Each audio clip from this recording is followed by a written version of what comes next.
Welcome to the Rebellious Noise Pro Wrestling channel. On this channel, we bring you some great content from inside and outside of the squared circle. We will go through and offer some in-depth analysis of the biggest events of the year, as well as bringing you exclusive interviews with some of the industry's biggest names. There will also be live show reviews, in-depth features, and podcasts. So make sure you give that subscribe button a slam so you don't miss any of the action.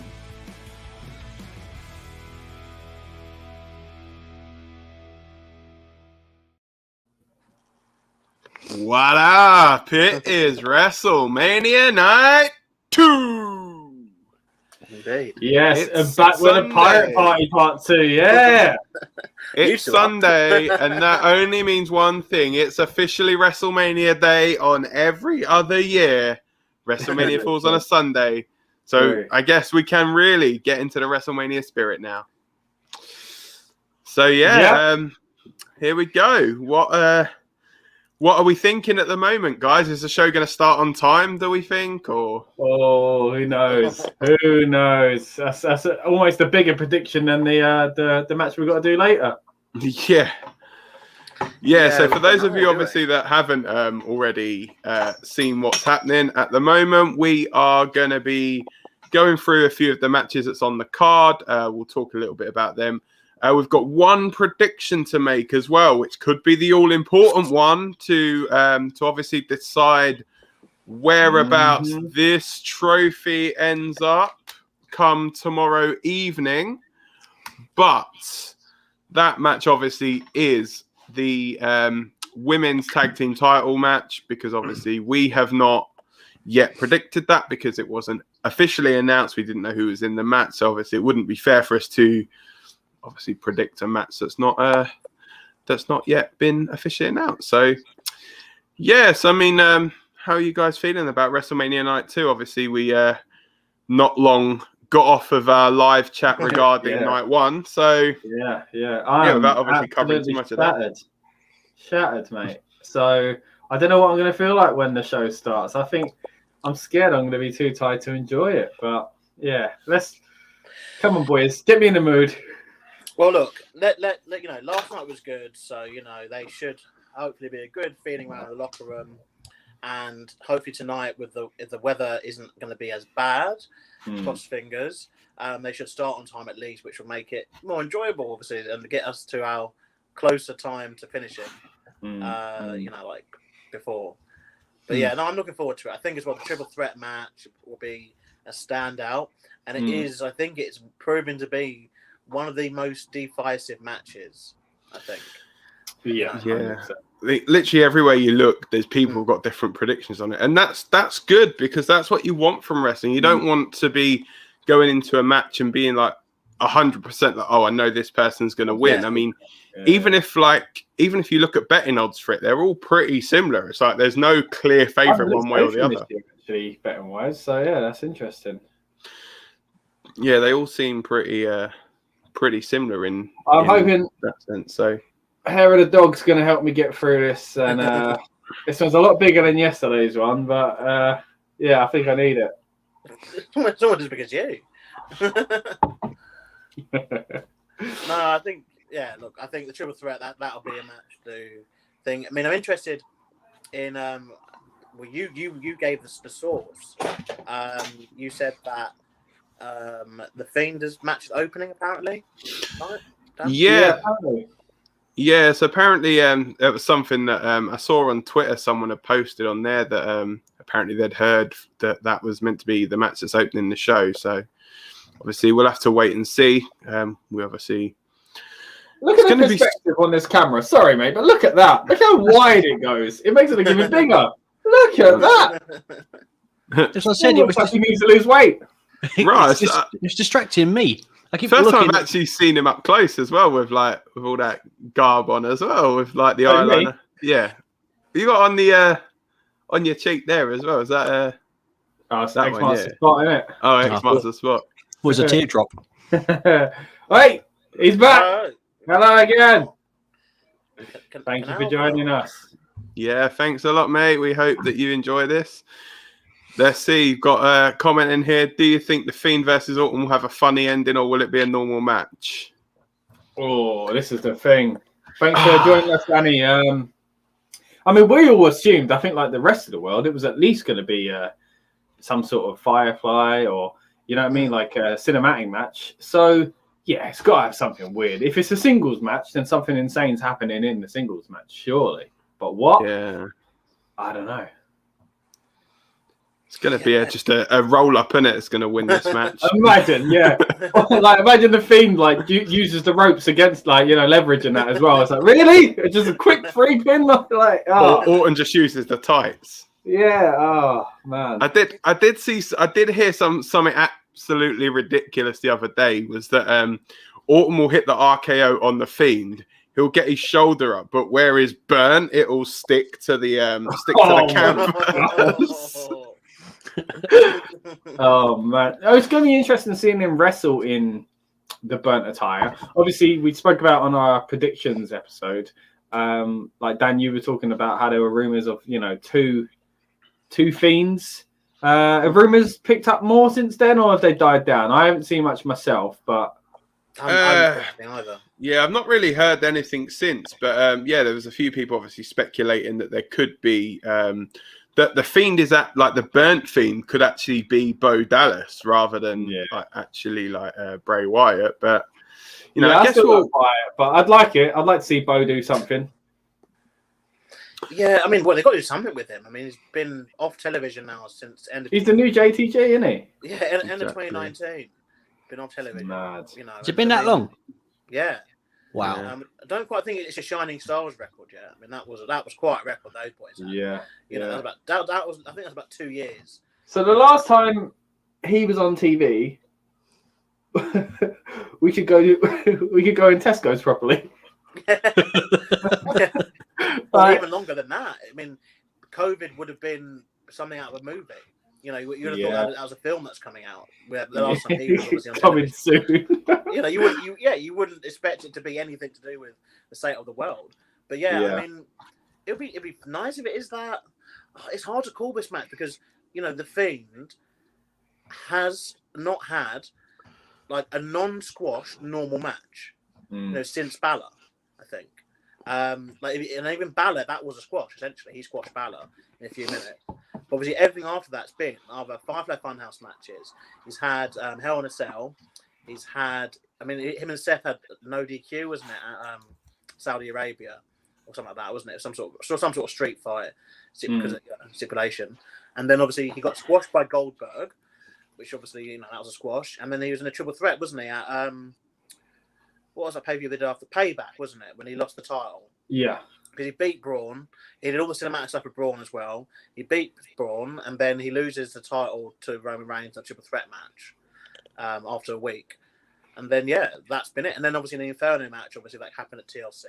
And that was literally it. Like, he's not had this... You've never seen The Fiend in a normal kind of match. Daniel Bryan, he faced Bray Wyatt, faced Daniel Bryan, didn't they, in a normal match, I think, with The Miz. Faced The Miz, I think, in a normal match. Yeah, and then obviously The Fiend had a strap match against Daniel Bryan. Like, there's never been like a normal match. Hardly ever.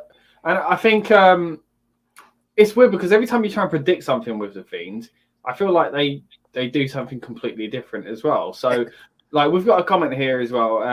Do you think Alexa Bliss will get involved? And I feel like I can't predict that anymore because every time I think she will, or like when I thought The Fiend was definitely coming back or anything like that, they don't. You know, for me, I feel like because it's WrestleMania, you need to put Alexa back in this. You know, you need to that moment. You know, after the storyline she's been involved in, but. Yeah, maybe they won't use her at all on the pay-per-view, which would be really weird. But I'd like to see it personally. What about you guys? Well, it'd be stupid if they didn't, because while The Fiend's been burnt, she carried the rivalry and the feud. I mean, there's still unanswered questions. Like, what is that stuff that Randy Orton randomly spits up There's got to be an answer, at least something. There to won't that. be an answer for that, mate. There won't be an answer. No, I'm going to be annoyed if there's an answer to that, and not to why the women's match in NXT finished the way it did.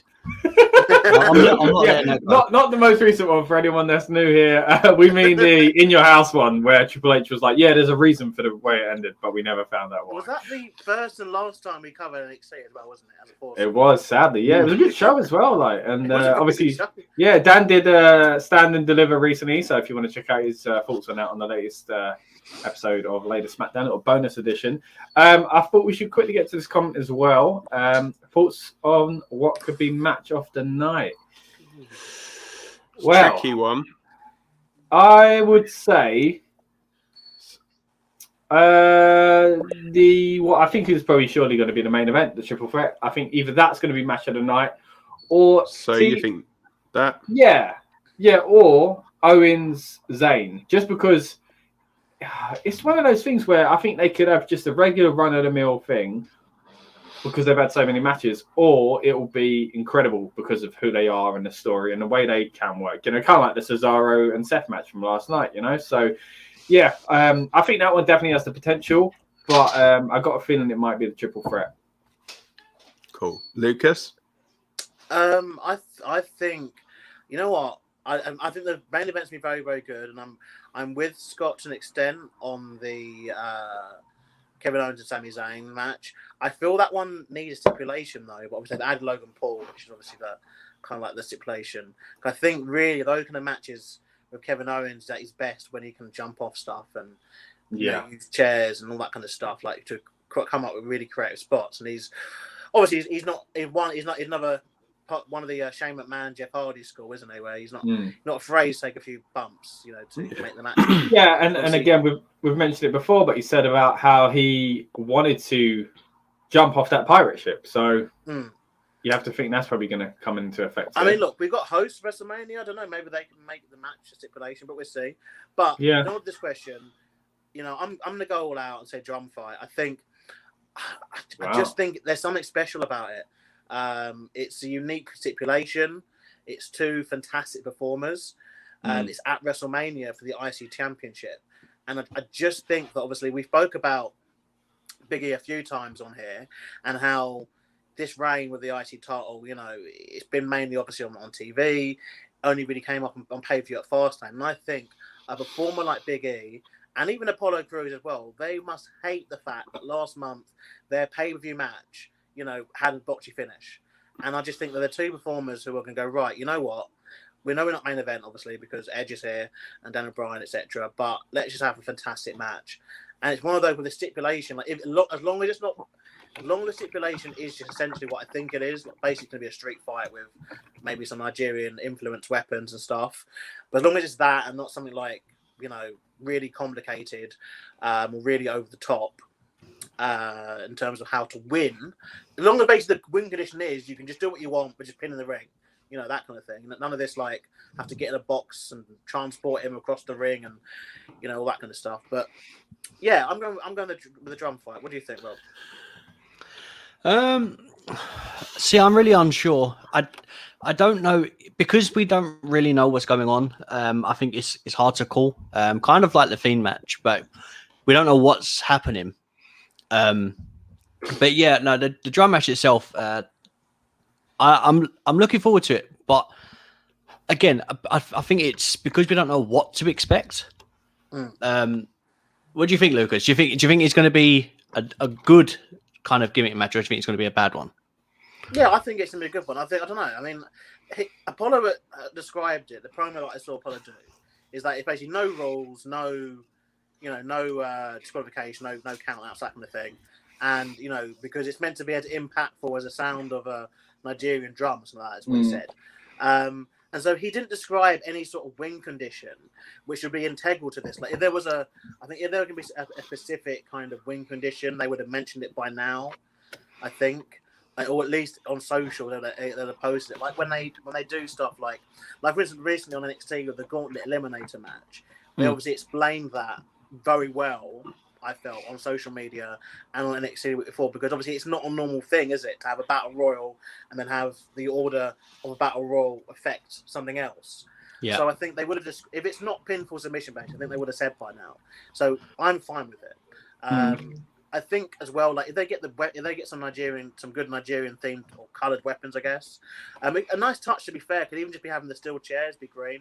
Like I know it's like a little thing, but it's just like, you know, it can theme the match at least. But yeah, I'm looking forward to it. Yeah, I mean, I am looking forward to it, as I said, because it's something new, which is always great. It's nice to have something different. But again, that's what poses a problem. Because it's new, we don't know how good it is. Because, I mean, look at the Punjabi prison match. They made that sound so good. I don't think it'll be anything like that, though. I do think it should be I a hope not. no DQ match, to be honest. Yeah. Fancy that. And like you say, maybe some themed weapons, you know? A drum would be good, but I don't think you have to like whack his head on the drum to win. Like, I don't think it's anything like that, you know? Like Just literally bust the snare drum over someone's head. Or I know what you should do is have a drum in each corner, like one of the strap matches, you know? And a drum in each corner, you have to whack your opponent's head off of each drum. But yeah. Yeah, like I said, I think my only worry is because it's something that we haven't seen before, this match could either make or break kind of both of them at the same time. You know, because if the match is bad, if the stipulation is bad and they're working with what they've got, the match could be good. But because the stipulation is that bad, everyone will remember the most negative thing about it and not the best bit about the match. We've had that in the past year. So I'm hoping it's good for their sake and that they do well. But at the same time, like, I'm a bit skeptical on how good it is. I mean, we've seen like I said, the Punjabi prison match and others, you know, so I don't know what to think. Don't mind me, guys. I'm just trying to make sure Sting's in view here. I realise if you move your massive tankard. Yeah, I think for me, I think the match of the night for me, I think is going to be Kevin Owens versus Sami Zayn. And obviously, Danny asking as well, thoughts on Logan Paul in the Owens-Zayn match. I mean, I don't feel as though he's going to get involved much. It may just be that... he's going to punch him, isn't he? It may be that, or he may just be there to possibly take a stunner. Yes, I really think both. Like you said on the predictions, I think he's going to punch... I was going to say Logan. Logan Paul's going to punch Sami Zayn, and then at the end, Kevin Owens is going to send people home happy, as they put it, by stunning Logan Paul as well. Because like we said on the predictions, he kind of needs to play up to somewhat of a heel, because he is like, there are going to be people that boo him, and like we said on there, like, so, you know, regardless of what you think of him, and if you're entertained by his stuff he does or not, he's a big name and a big get for WWE. So I'm happy for him, and I'm happy for the rub it's going to give Sami Zayn and Kevin Owens to be associated with this, much like the Miz and Priest and Morrison with Bad Bunny. And like, obviously, me and Rob have both said that we think that Sami Zayn's going to win this match. Obviously, Scott and Lucas both saying Kevin Owens. So I think me and Rob are hoping that if he does get involved, then it's going to be to help Sami rather than cost Sami. But yeah, I think if they give these guys enough time, obviously we don't want matches going like in excess of like 25, 30 minutes, but just give them a solid like 10 or 15 minutes just to go out there. Just tell them, right, this person's the one going over. Just leave them to their own devices. You know, you don't need to do anything else with them. These guys know each other. Like, basically, they know each other like the back of their hands. They'll go out there, they'll tear each other apart, and it will be one heck of a match. Another one that I'm surprised no one's actually mentioned yet, which I think is going to be an absolute barnstormer of a match, and that is Asuka and Rhea Ripley for the Raw Women's Championship. So obviously we saw on night one, on Saturday, we saw obviously a great Women's Championship match between Sasha Banks and Bianca Bel-Air. And I think this is going to be quite a good match, I think. And we may even see what's going to happen subsequent to WrestleMania after this, maybe. So it all depends. Like, are they going to have anybody come out at the end? You know, there's obviously, for me, I would hope that it would be, say, a Rhea Ripley win.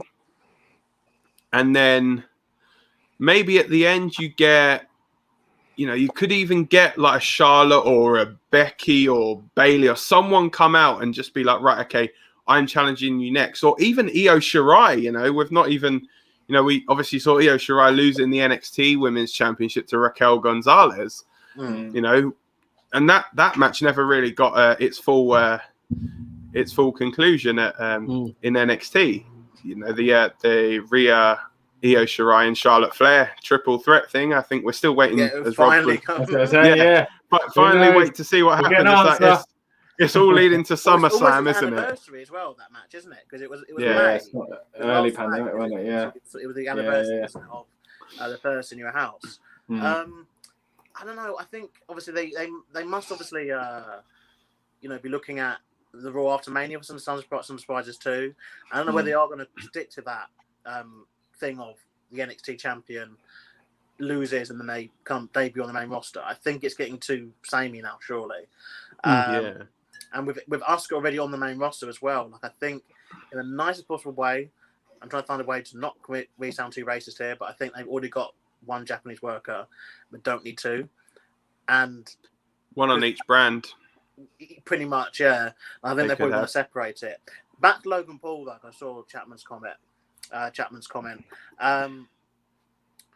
So you think what he reckons that somehow lead Logan Paul to have a match? Yeah, look, I think. Yeah, maybe SummerSlam. Yeah, to be fair, I think if Logan Paul is happy being in the WWE family. I mean, that's their kind of phrasing, how they always talk about it.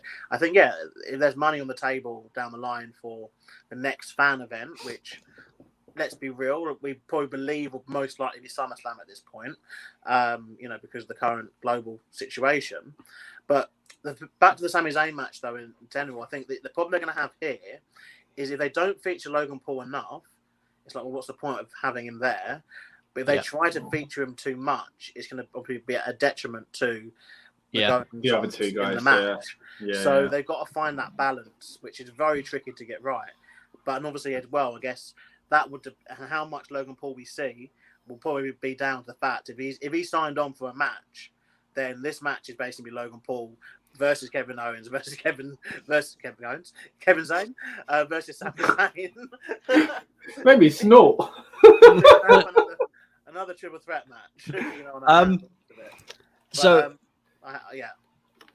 was going to say, I think there is an investment there because as you know, when it comes to pay-per-view, I always go on the WWE shop. I like to see what's going on. Sometimes I do good deals. I'm keeping my eye open for the WWE Undisputed Championship that it's still ridiculously overpriced everywhere. So until it drops, I'm not buying it. But when I do, those ones are good because they still use the logo, whereas the Attitude Era ones are tough because, like, I don't want it with the fake scratch logo. I want it with the one with the F. You know, like You want to get the F in, not get the F out. Exactly. Whereas the Undisputed one's good because they used it was a crossover, wasn't it? Yeah. So. It's like the ones I don't get though are the ones that, like, say the old school, like the Winged Eagle ones, when they've got like it's a block WW logo rather than WWF logo. It's like that was never the actual one. But so just going back to the comments quickly, we got a comment here. Can we review today's matches? So essentially, we did a video earlier today where we went through all of the matches from night one. We gave our thoughts on those. What we're going to be doing, probably we're going to be starting in a bit. We're going to go through all of tonight's matches. We've still got one to predict as well. So we do obviously our predictions table. As you can see, is the predictions table at the moment. Rob is slightly in front, followed by Scott, followed by myself and Lucas trailing behind. It's all comes down to it in the battle for the trophy.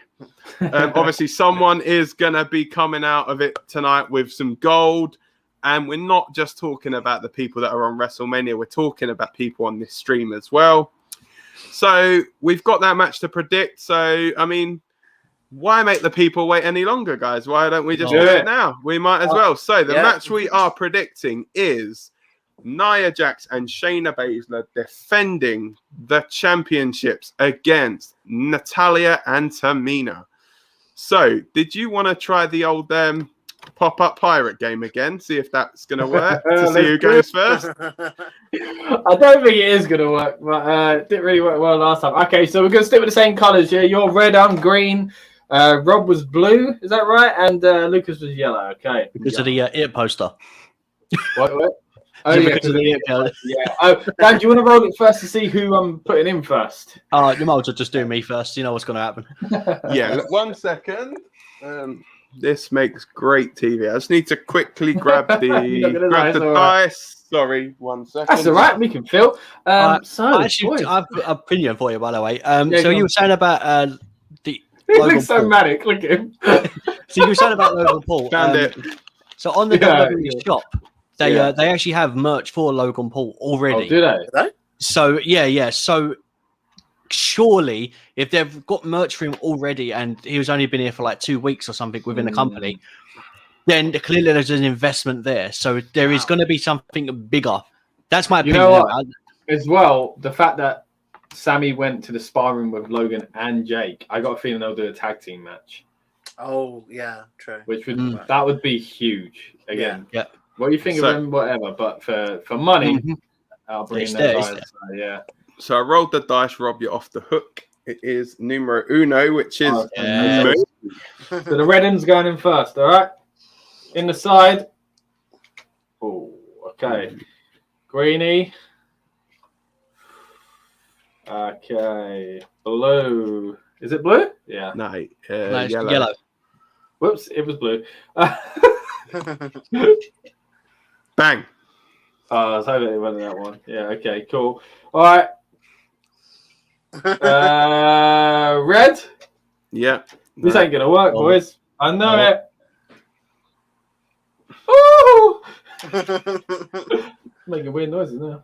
Blue. This ain't going to work. Okay. Yesterday. Well, she said it was set up fine now. Yellow. Okay, here we go. Red. This ain't going to work. I'm getting really annoyed. We need to get her in it to do it. So you have to I know. I'm going to have to call her in. Bear in mind, people, these games are made for children. They are. Hey.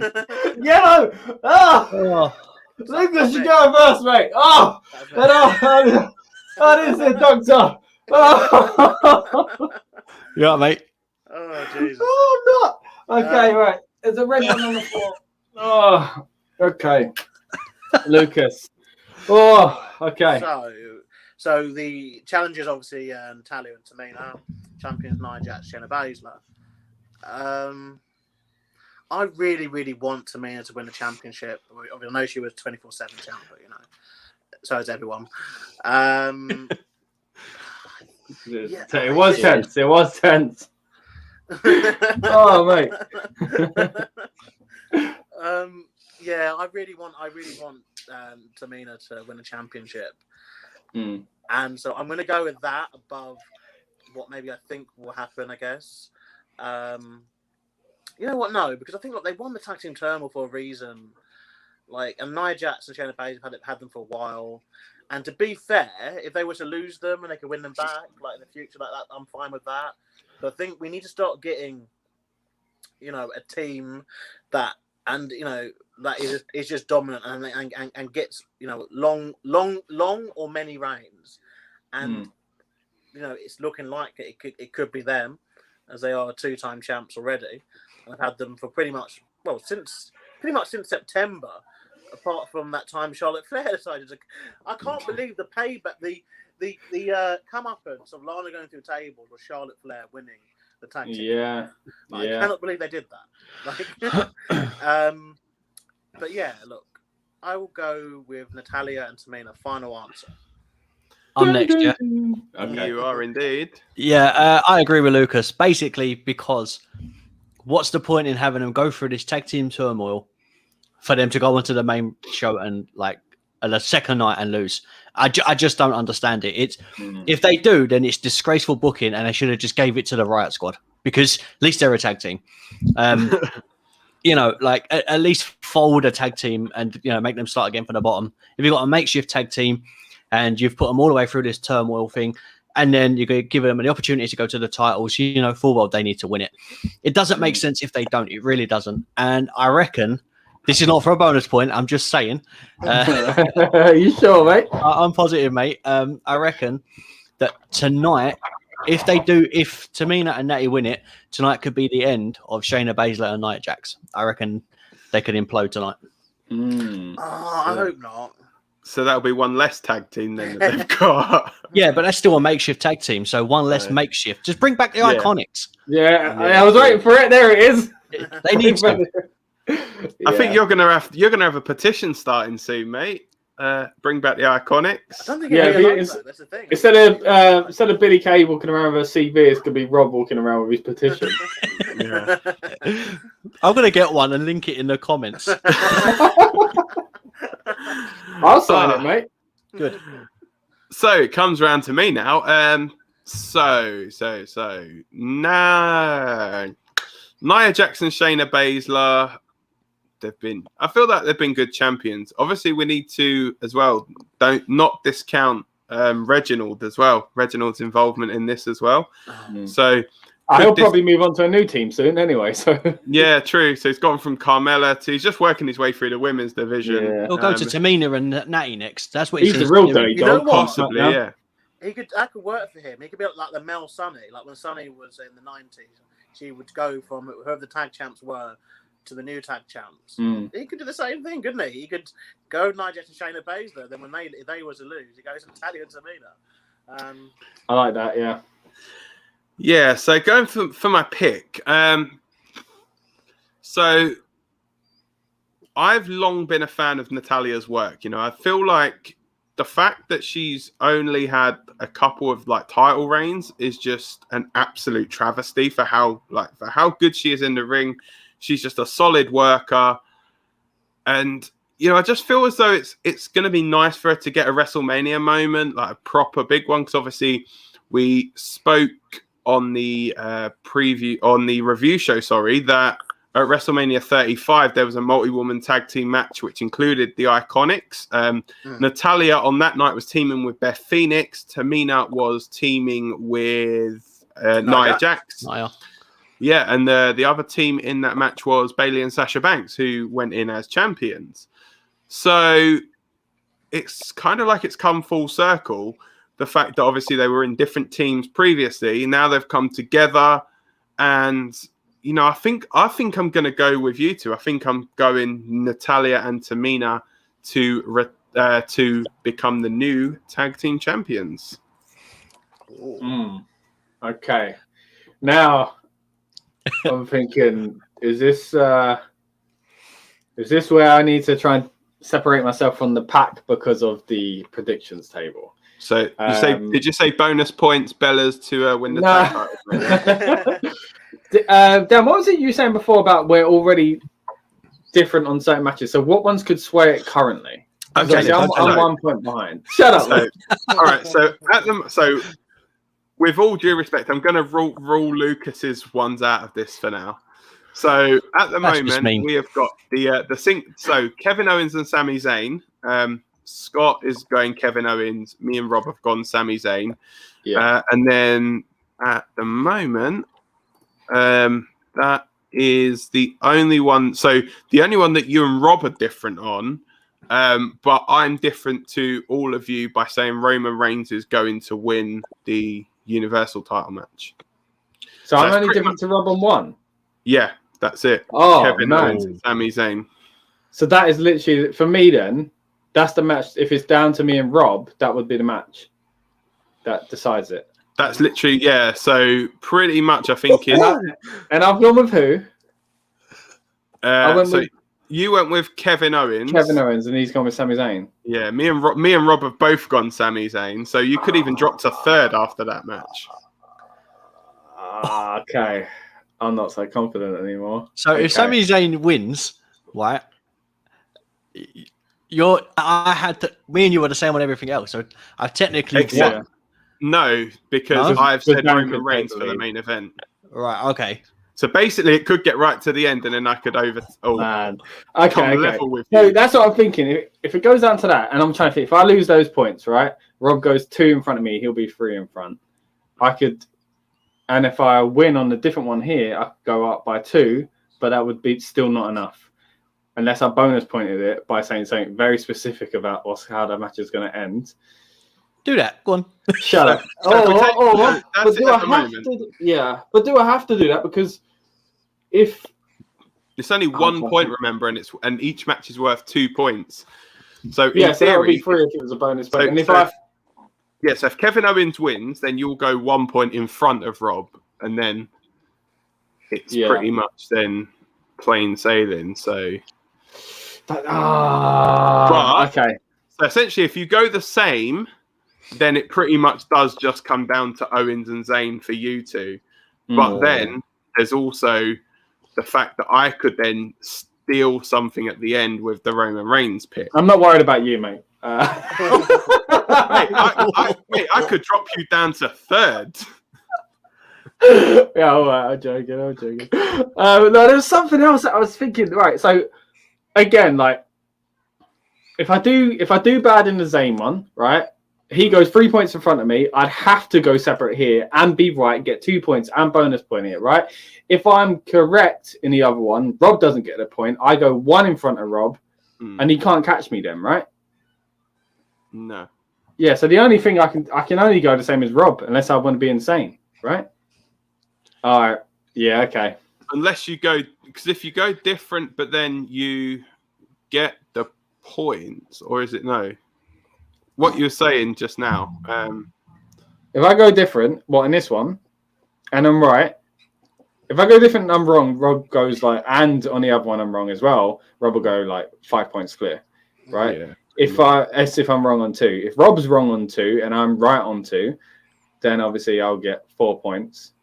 This is too confusing, mate. Right, I'm just gonna go the same then, but because to be honest, that's also what I think is gonna happen. I do think that there's gonna be new champs. That is what you guys said, right? No, we all said it was going to be the other way around. We all said, yeah. All the viewers can see how much of a Miz you are just then. Shut up. And then Lucas is going to cash in Money in the Bank and just win it right at the end. He's going to make it a triple threat right at the end. Speaking of the Miz went from being world champion to dancing in a bunny dress. He kind of did, yeah. He kind of did. And we've got a nice, we've got a weather report as well. Yes, he's back. Sorry. I don't know. Predictions: weather is cloudy but clearing and a bit drizzly.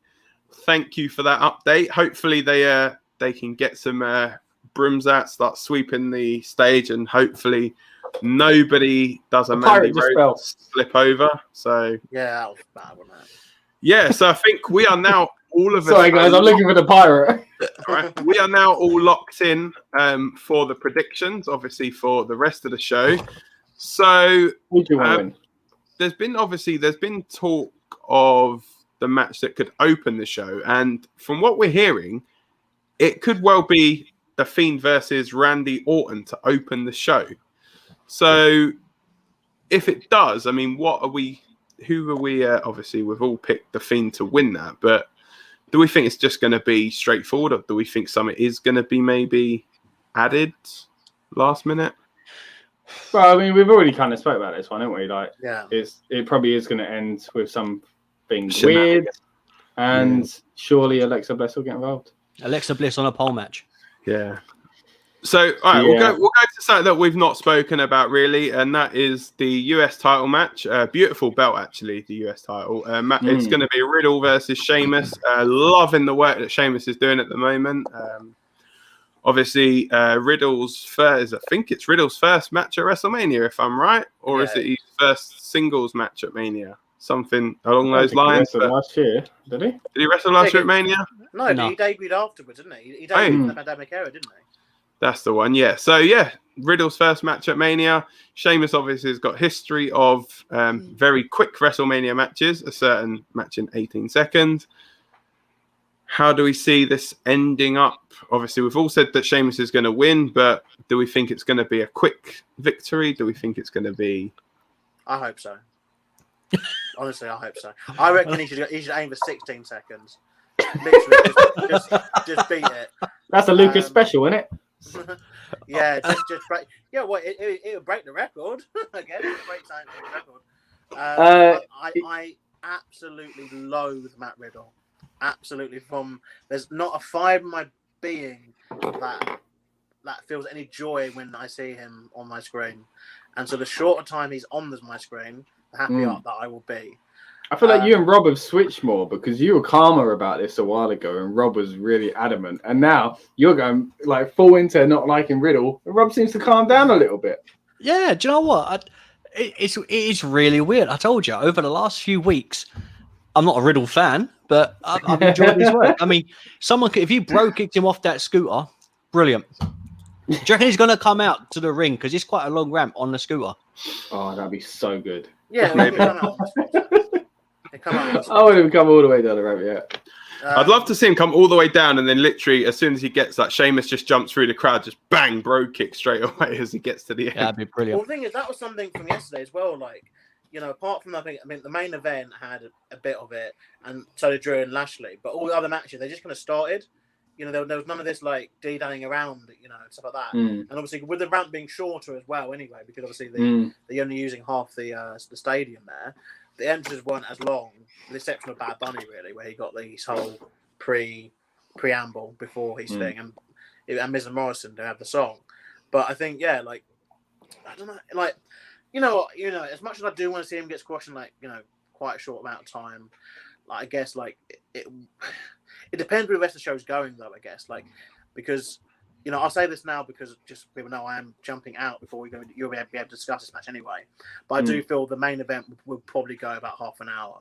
So there may be a necessity to have a shorter match taking place.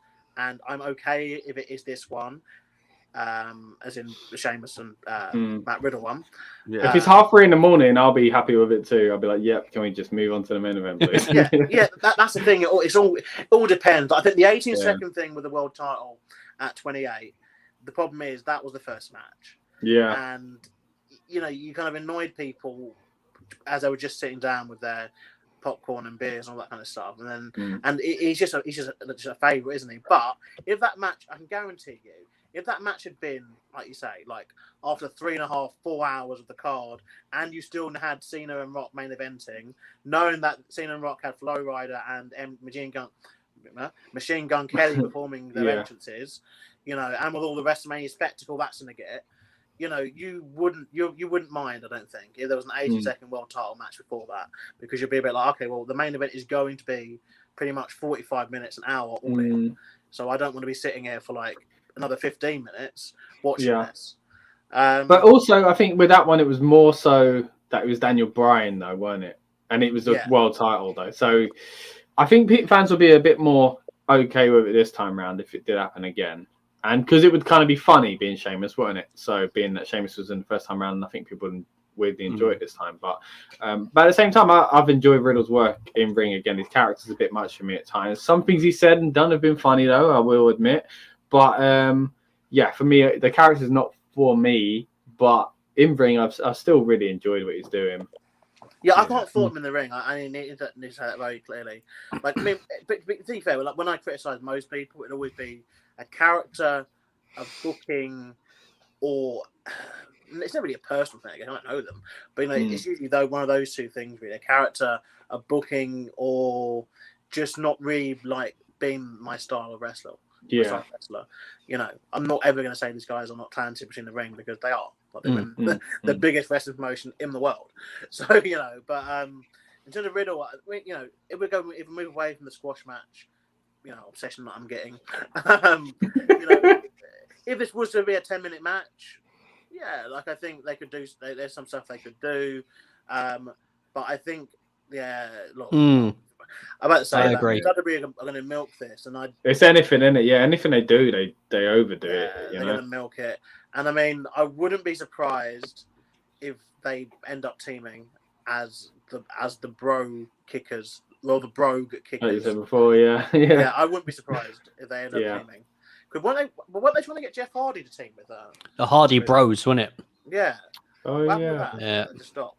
They just forgot about Jeff, didn't they? Like they do every few weeks, and then they remember him again. So, yeah. I think the issue is as well with the bro thing, as you said, it gets old really quick. It's because it's not just one of those things where, like with Daniel Bryan, the yeses they're from the fans, and he'll say yes as he comes down the ring, and obviously in a promo occasionally towards the end. But Riddle does it everywhere. Like every sentence has a bro. Yeah. You know, that is in its vocab. So it's just he says it so much that I'm bored of it. I mean, before I even do you know what? It grinds my gears when I hear his entrance music. Yeah, and I'm just that wasn't like, that bad before, but I think that's it. When you do all these other things, like the bro nuts and all that stuff, even that they can be little pun. I love a good pun. Don't get me wrong. Yeah, I do. But if you spread them out, like it'll be better. You don't have to do them every week or two a show. Do you know what I mean? Like it's like let that one land first. Let us laugh about that for about a week or so, and then we'll move on to we don't need to do it all the time. Yeah, and I think because of that, I mean, I'll tell you now, when he comes out, I actually mute my TV because I can't stand his music. That's a bit excessive, mate. No, man, because it's just overused, and then you hear the bro chants, and I'm like, we just don't need it. Like it's so boring and just yeah, I'd rather not. So yeah, exactly that. So that's a peek behind us. I'm gonna start doing it. Yeah. And then just quickly, Lucas, before you go, thoughts on this match? Is it going to be an absolute barn burner? Yeah, after it. But... look, I think this match will be brilliant. It sort of can't not be.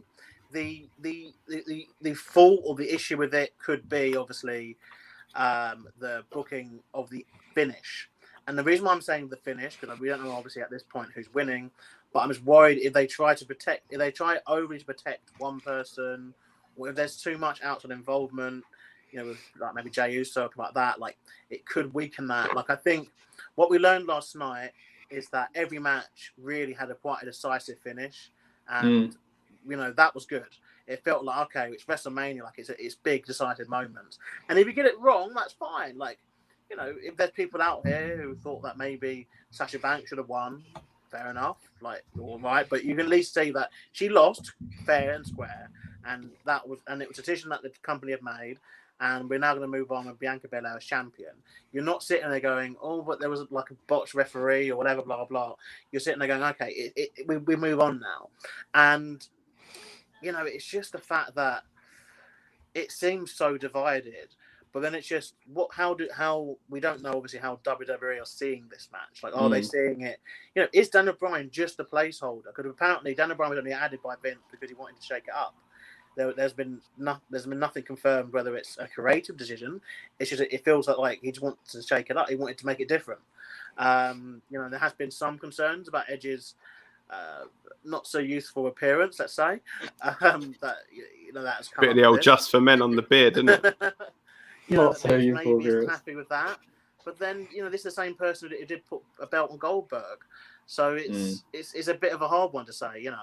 Like Edge looks too old, but Goldberg doesn't. Especially when Goldberg's older, which is really insulting to Edge. But yeah, look, I'm really looking forward to that match, and I do think it will be a good one.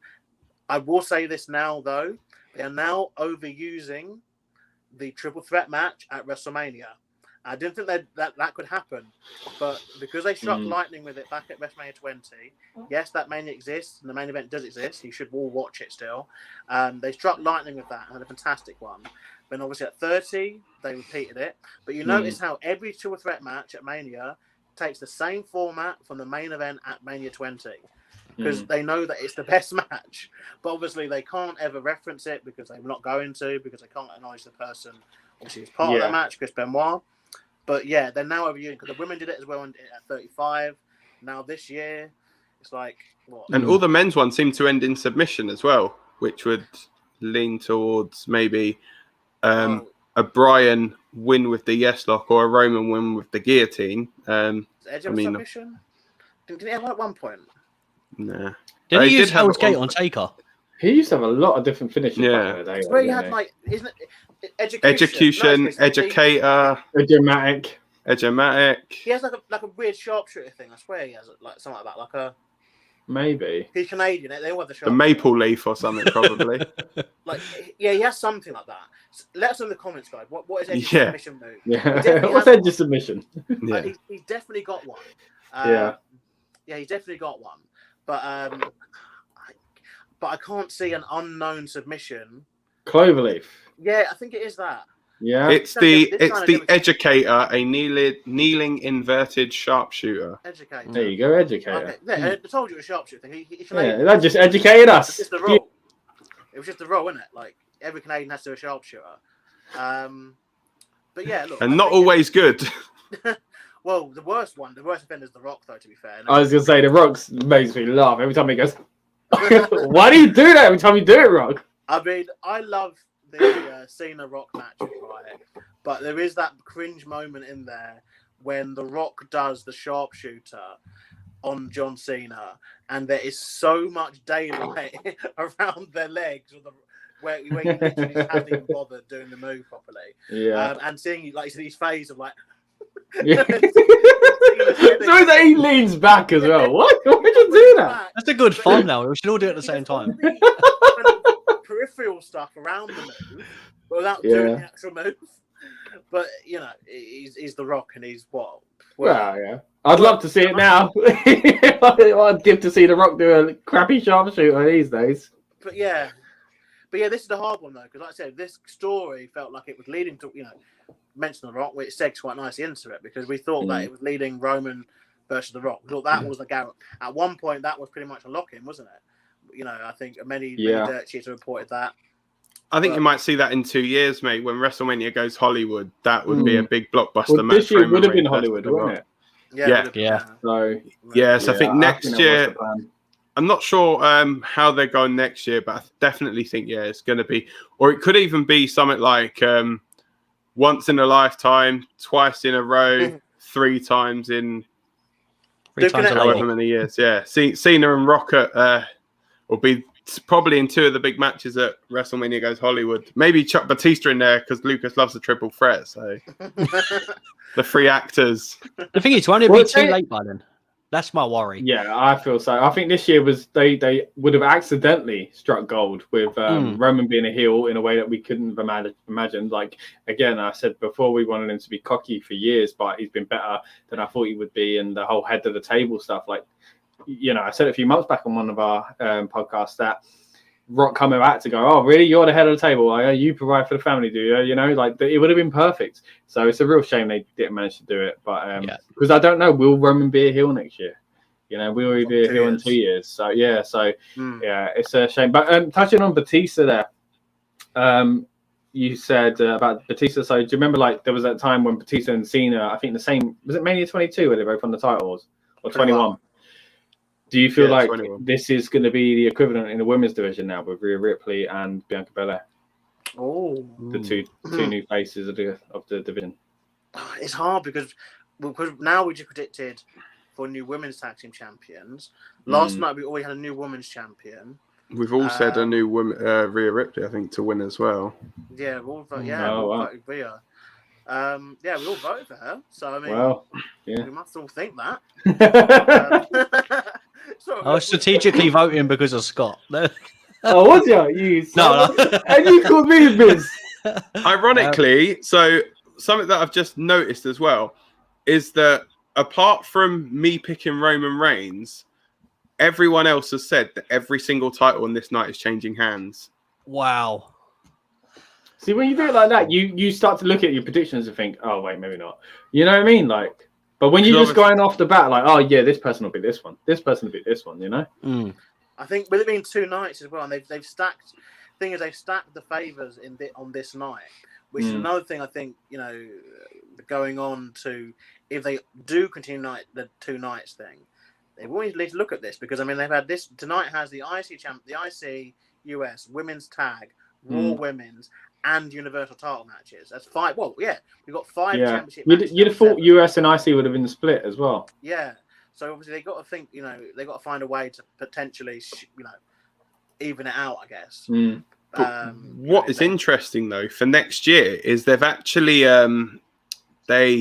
initially announced that next year's WrestleMania is going to be on April 3rd in obviously in Arlington or Dallas, Texas. But then when they showed the advert last night, it just said April. There was no date. So whether they're going 2 nights. So whether they are thinking, you think that venue was the venue that held 101,000 people the last time they ran it.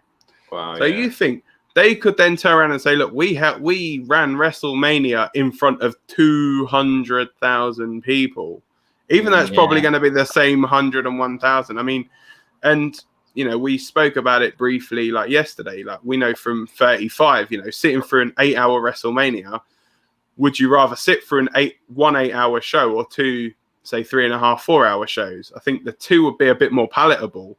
But then it's a case of it's going to be more money because you'll have to pay out, I guess, twice for tickets. Yeah, unless they make it cheaper, but I doubt they will. Yeah, unless because we were kind of lucky, I think, when we got so for our ones, we managed to get a deal with like the Barclays Center tickets. So we got for Raw, SmackDown, NXT, and Hall of Fame. So they could do something like that. But like if you buy the tickets for the combo tickets are 2 night, Yeah, we were saying this last night. Like Mania is now Mania week. Like they even like I said, even with them doing. We said last night. I know. Sorry, if you are watching again, we have covered this a little bit, but like it is still integral to. It's still relevant to what we're talking about. But I think it is a Mania week because even if it is going to be one night of a Mania, it is still 6 days you have to be there for. Basically, if you want to encompass the whole thing, plus obviously fan access. And all the other stuff they do leading up to it, if that stuff returns next year, if it's obviously deemed safe to do so, which you've got to hope it would be, but the way it's going, we never know, do we? Yeah, this time last year, I don't know if I would have guessed that this is where we'd be now. So, no, I thought it would be a long while at one point, but we are. But I think if they did text like that though, they wouldn't need to have full capacity. They didn't need to. They could have like 65 per night, perhaps. Yeah, especially if it's in like a percentage-based thing, like because you've got a bigger venue. I think that might be why they've done it. Because if like over here with football, they were like a certain percentage of fans can go. So if you again bigger venue, more percentage is the same, but obviously it's spread out further. What did you guys think of the cardboard cutouts last night? Actually, didn't really mention that on their review, but I didn't even realize they were cardboard cutouts. I didn't notice them. There was one that was really noticeable, and then when you really looked, you're like, oh wait. Pretty much, I think all the second tier were cardboard cutouts. Is that because it was drooping because of the weather? Just the way it was down. I think the only thing though was if you noticed, like right around ringside, so pretty much the floor seats. I thought they were meant to be like in pods. It just seemed like everyone was so close together in the. I think it looked more so though because of the perspective. Like I think people were probably more spread out than we think. But when you see, 2 seats empty, you can't really tell. They look like they're right behind them. I think it was like that. But they were, don't get me wrong, there's a lot of people being really relaxed with it. But some people on masks, some people around their chin, some people didn't look like they had masks with them. Do you know what I mean? So it was all over the place with that, and it was always gonna be. But I do think they weren't as cramped as it maybe looked. I think it was apparently a sellout crowd of 25,675. That's decent. Sorry, I was going to say, I think from the perspective that we got, because the camera was panning across left and right, we literally see eye level. If they'd have done like a little Wile E. Coyote camera from the top, like a bird's eye view, as they were sitting down, I think you would have seen that it would have been a lot more spread. They were very careful with their crowd shots, I'm guessing. Because they want to make it look good as well, don't they? It's like you want to make it look safe, but you want to make it look good. So it's a thin line, isn't it? Because you don't want them to make it look overcrowded, and then they're then struck with fines, and it goes backwards. Yeah, but then at the same time, you don't want to make it look like they've only got 25,000 in attendance. So, if only there was a ring that they could actually focus on when they're filming this kind of stuff, instead of like Kevin Dunn constantly cutting to like different crowd shots. And I think it's good though, like with obviously trying to get the crowd shots because the crowd being back, but it's like just the amount of times they kind of focus on those rather than the action in the ring. Like a prime example is Edge Royal Rumble, first time coming back. How do you miss the very first spear that he's delivering in 9 years? Well, same way AJ Styles' debut in the Rumble as well. They make his entrance focus on Reigns. But look, guys, I'm gonna have to shoot out now anyway. But everyone enjoy WrestleMania. I'll be back for the review show tomorrow evening. Yeah, thanks for joining us, Lucas, mate. Yeah, take care, guys. Have a good one. Bye. Right.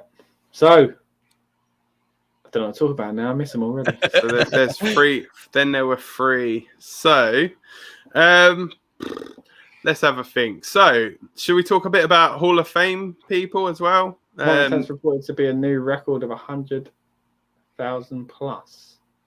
Yeah, I think I don't. Oh, you're talking about this year as a... Okay, Yeah, right, maybe. Okay. Yeah, so I mean, this year's Hall of Fame class as well. I mean, it was quite a stacked class this year. I mean, when we look at it, so we had obviously Kane going in as the main headliner, Molly Holly, Eric Bischoff. He looks young in that. Must have definitely used some Just for Men there.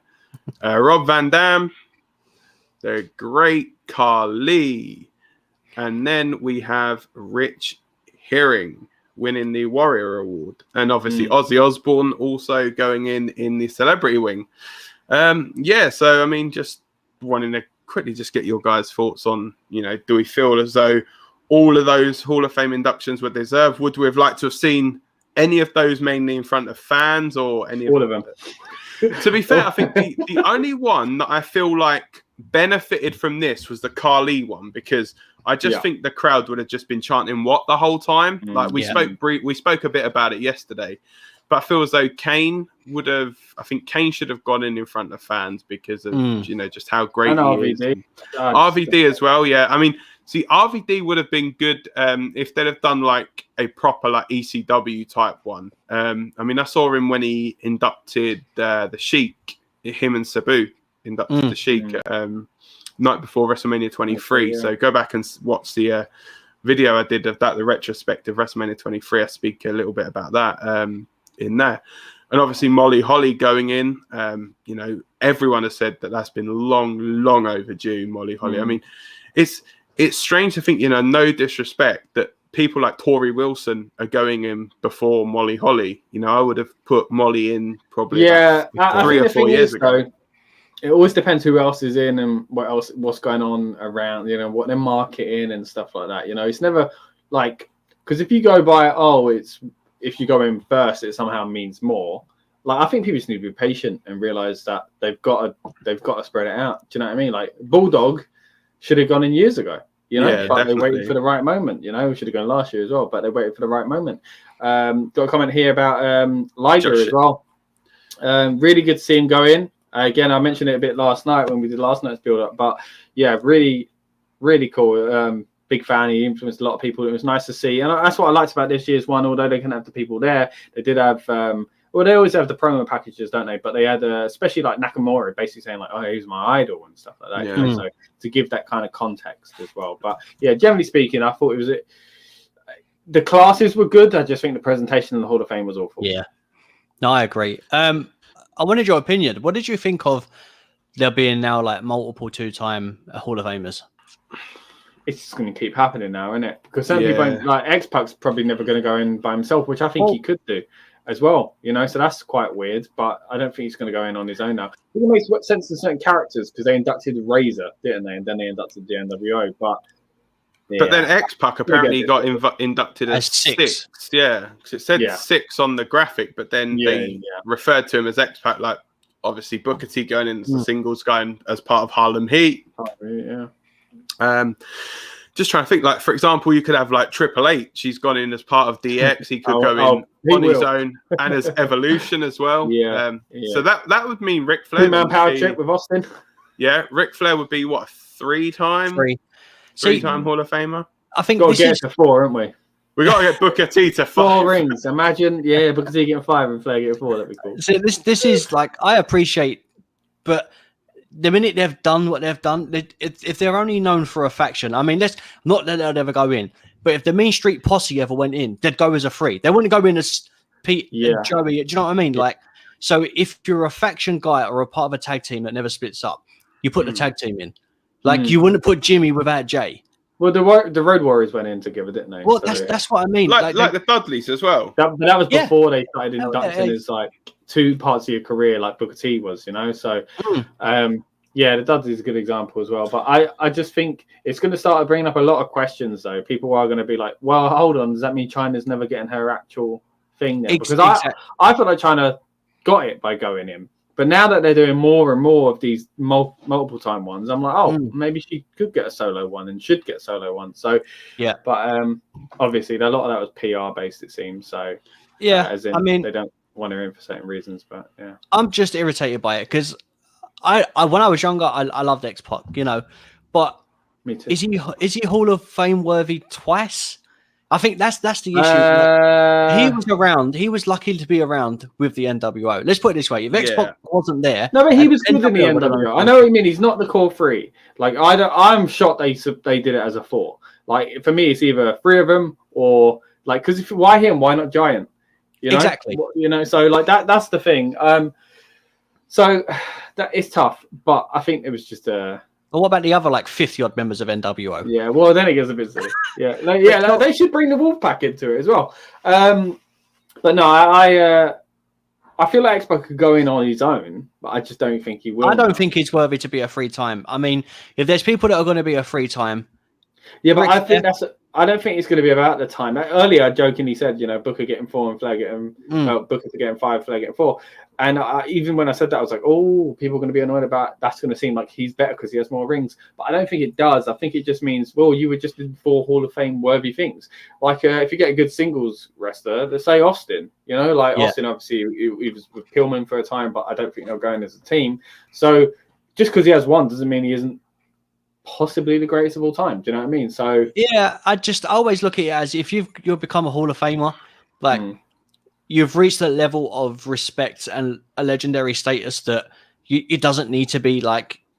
Do you know what I mean? Like, there's nothing higher than that. If you get a Hall of Fame ring from WWE, in my opinion, if you work for WWE and you get a Hall of Fame ring, that means something.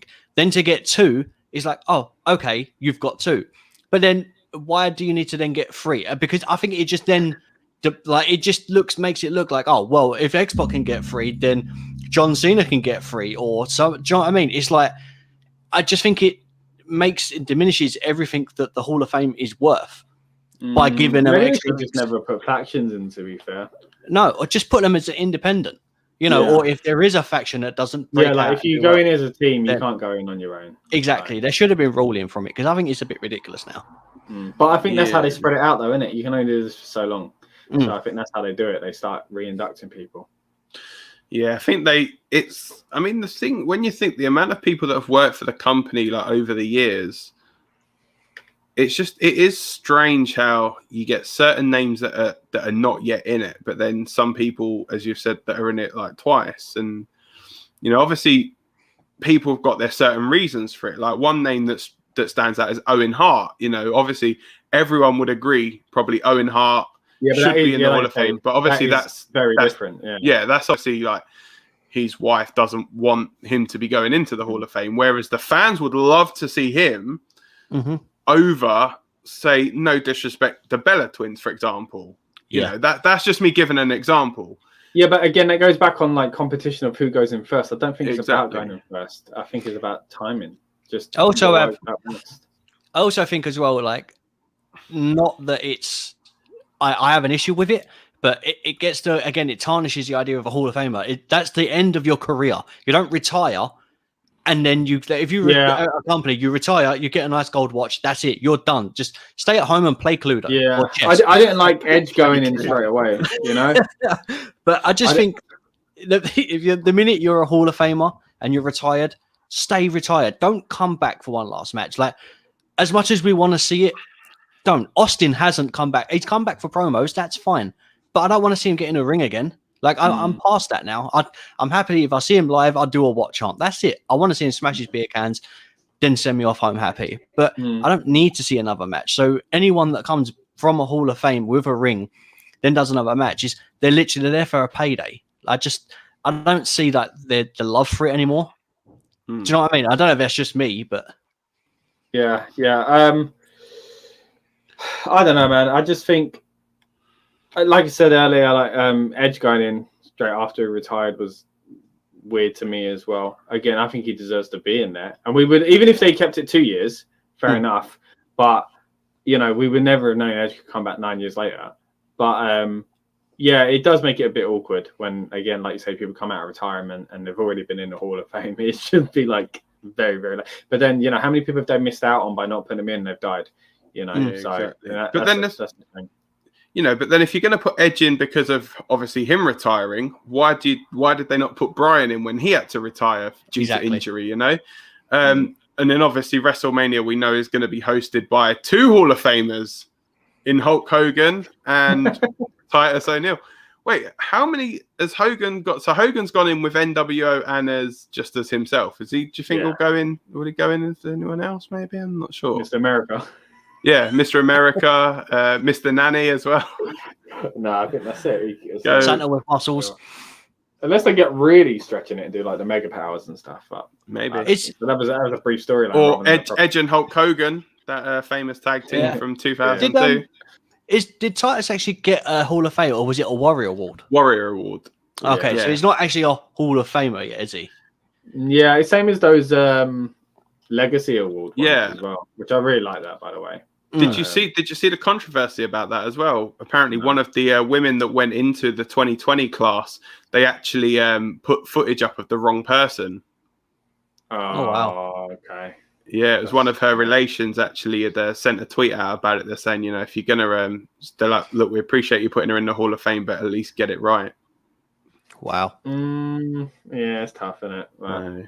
Yeah. But yeah, I mean, anyway, so back to obviously to WrestleMania. Obviously, Hogan and Titus hosting it. We said about Titus. Do you think he's gonna end up sliding down the ramp tonight? Doing the old Titus World slide. Well, what's that? We need another weather report. Really, we need to know what's going on. Where's Mythic? Yeah. Come on, Mythic. What's the weather like in Tampa? What's popping? Stick your head out the window and tell us what's it like. Dan, you need to say the word Scarborough in an American accent because we've all done it. It waiting on you now. Yeah, go on. Scarborough. That's pretty good. Yeah, that's pretty good. Scarborough. So I guess should we just say? I don't know. Go on. Did we ever find out what a glass cow kiss was? Oh, don't get me started. I know you asked that question on Twitter. Yeah. What a glass cow kiss was. It's like kiss. It's spelled Glasgow. I mean Glasgow. Yeah, it's a G, not a C. So yeah. Anyway, but it's like Moscow though, isn't it? Moscow. Oh, there we go. Yeah. Well, we've got it. There we go. Oh, all right then. Isn't as bad as yesterday. Yesterday was exciting. That was, yeah. Yeah. Luckily, though, we're not going to have that problem next year because obviously the stadium's got a roof, and so has the one for the year after. The SoFi is how it's spelled, however you pronounce it. Stadium, brand new, beautiful looking stadium actually in Hollywood. But I honestly do think they're going to be a bit more careful with what venues they select going forward. Yeah, because you've got to think about things in ways you never did before. You know what I mean? Like if things go wrong, exactly, new clauses and contracts and stuff like that. I just see down the bottom there. What are you most looking forward to tonight? So, boys, what about you? What are you most looking forward to tonight? I, for one, feel that this is the bigger night out of the two, with the big matches and the stars and the ones I want to see. Don't get me wrong. Yesterday was a really good show, and that Bianca Bel-Air moment was incredible. But for me, this is more of a WrestleMania card. I'm looking forward to Hulk Hogan becoming a 24/7 champion. Probably will happen. If that doesn't happen, then what's the point of having that title around? Come on now. Yeah, but he'll refuse to lose it though. That's true. That is true. Other than that, though, probably the Roman, Edge, and Daniel Bryan match. To be fair, but I think it's because we really don't know what's going to happen. Yeah.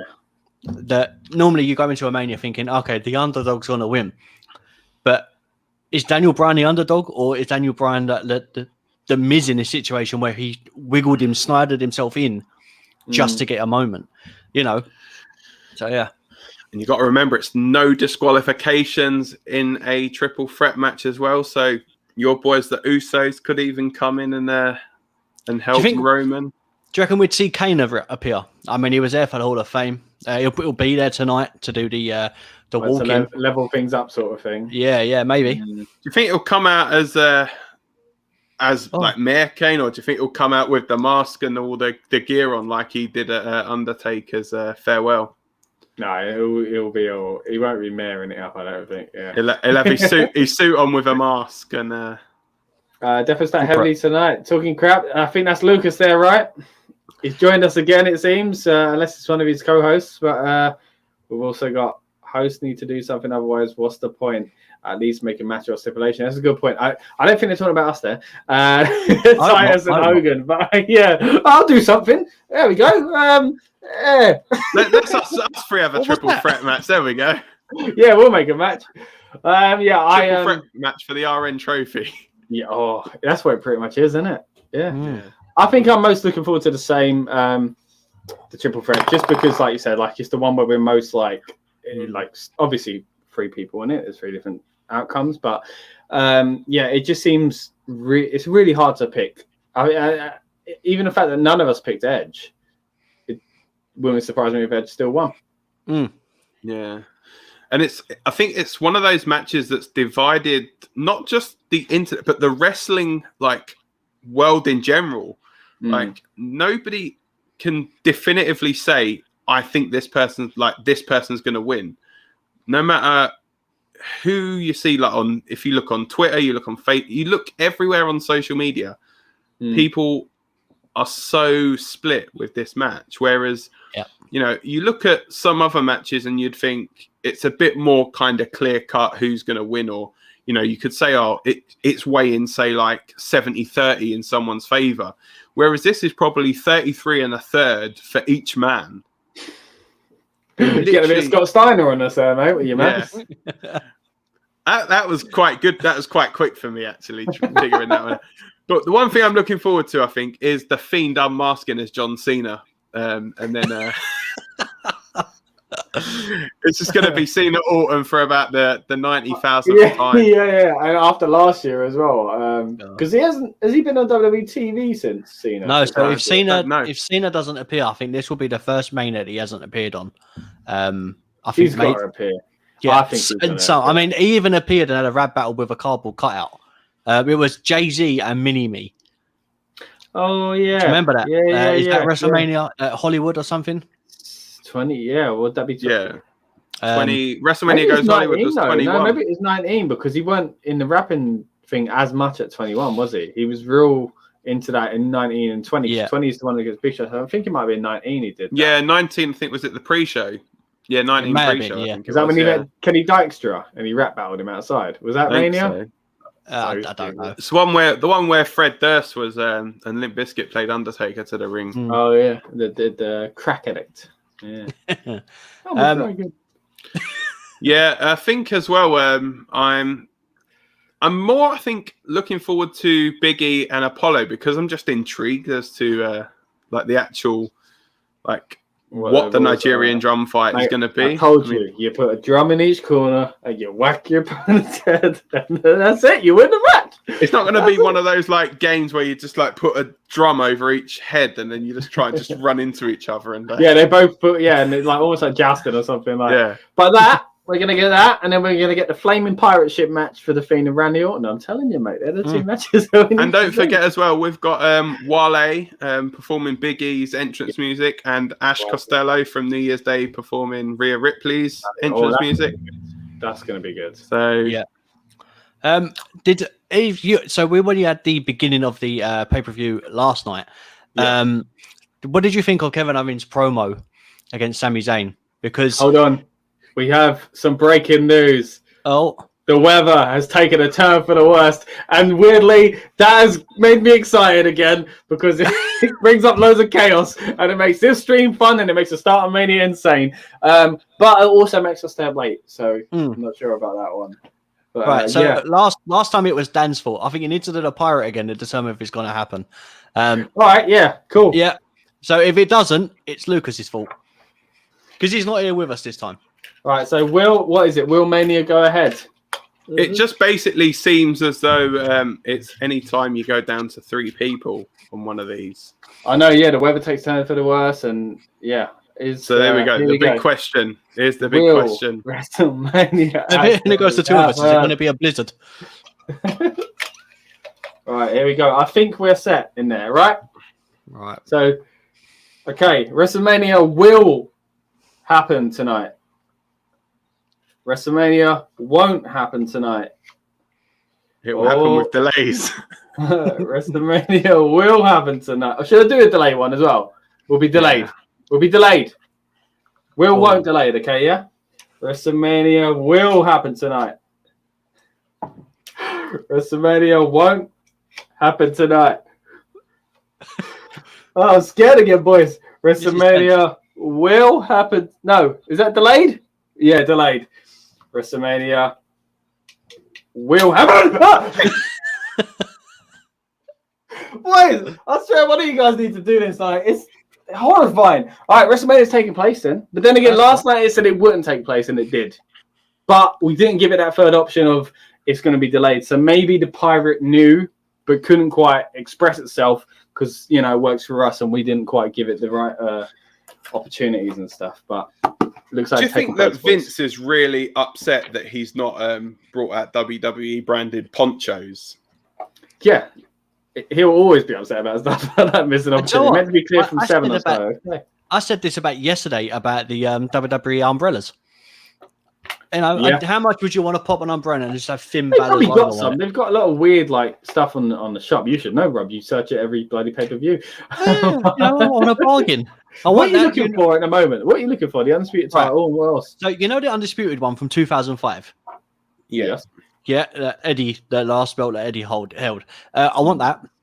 And then the V2 one's meant to be really, really good, like really good quality, and it's the curve on the belt is supposed to be amazing. It's like the Eddie Guerrero Signature Series, but the V2 one is really good. And also, there's some really good makers that there's especially one on Facebook that they make the replica belts, and the quality of some of them are absolutely insane. So you could get it with WWF logo, WWE logo. So that's what I think I'd want to do is buy it. And they're quite cheap as well. Send me a link on our chat and I'll have a look. Yeah. But that one, and I want to get the white IC title when Cody first. Do you have any titles then? I got one at my parents' house.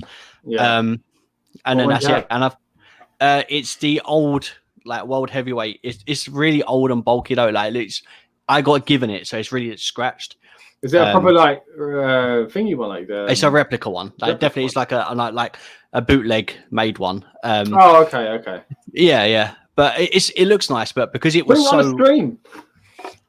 Well, when I'm able to go there, I'll bring it. Other than that, I've got a world heavyweight championship belt buckle. I ordered. So this is what happened. I ordered something from WWE.com, and they sent me a T-shirt, and I ordered something else, but I was really tired and I couldn't remember what I ordered, and I couldn't log in because I'd done it as a guest.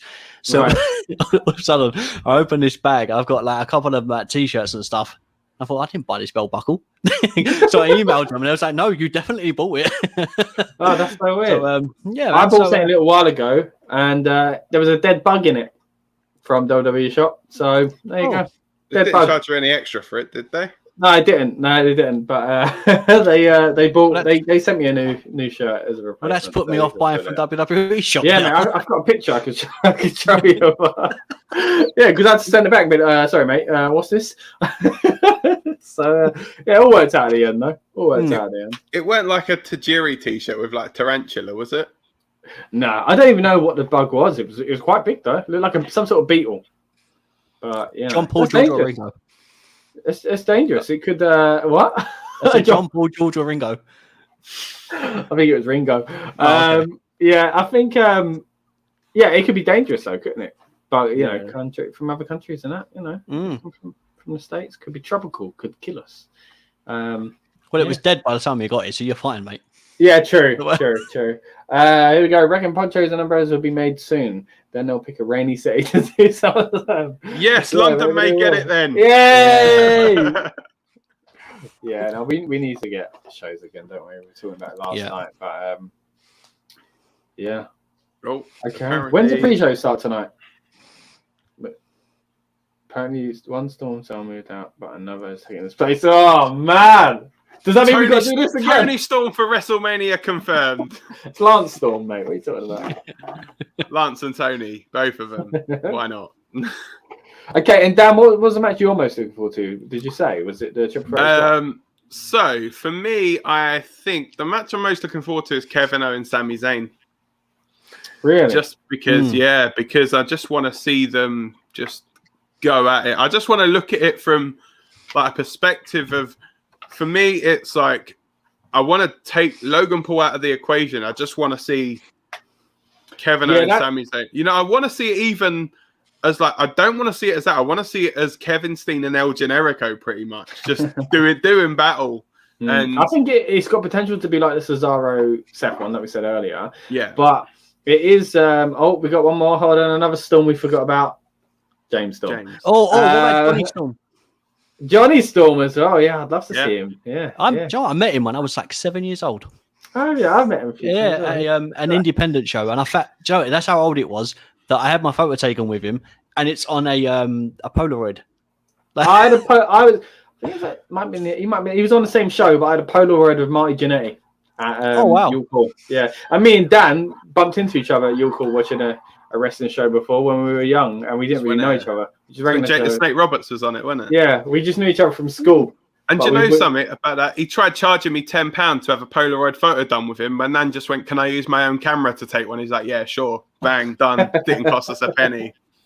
I paid for the Polaroid with Marty Jannetty in the ring, and with my bootleg Triple H hat on that I bought from there. What was it? 4 H's on it, yeah. No, it was 3, but it was some weird logo. Like definitely went, we're getting more Storms. Give us more Storms, guys. More Storms. We've got Tim Storm as well. Right, so we've got Tim, James, Tony, Lance. There's got to be more. Johnny, we've done Johnny, yeah. Okay, we've got the 5 Storms of the Apocalypse. I don't know if this one counts. Storm from X-Men. Oh, we'll take it. I mean, we should stick with wrestlers here. Stick with wrestlers. Is there any more? But, hang on, I'll Google. Yeah, there's good. I think pretty much we're all Googling it now. Famous wrestlers named Storm. It's an easy name to pick, isn't it? Should we all change our name to Storm?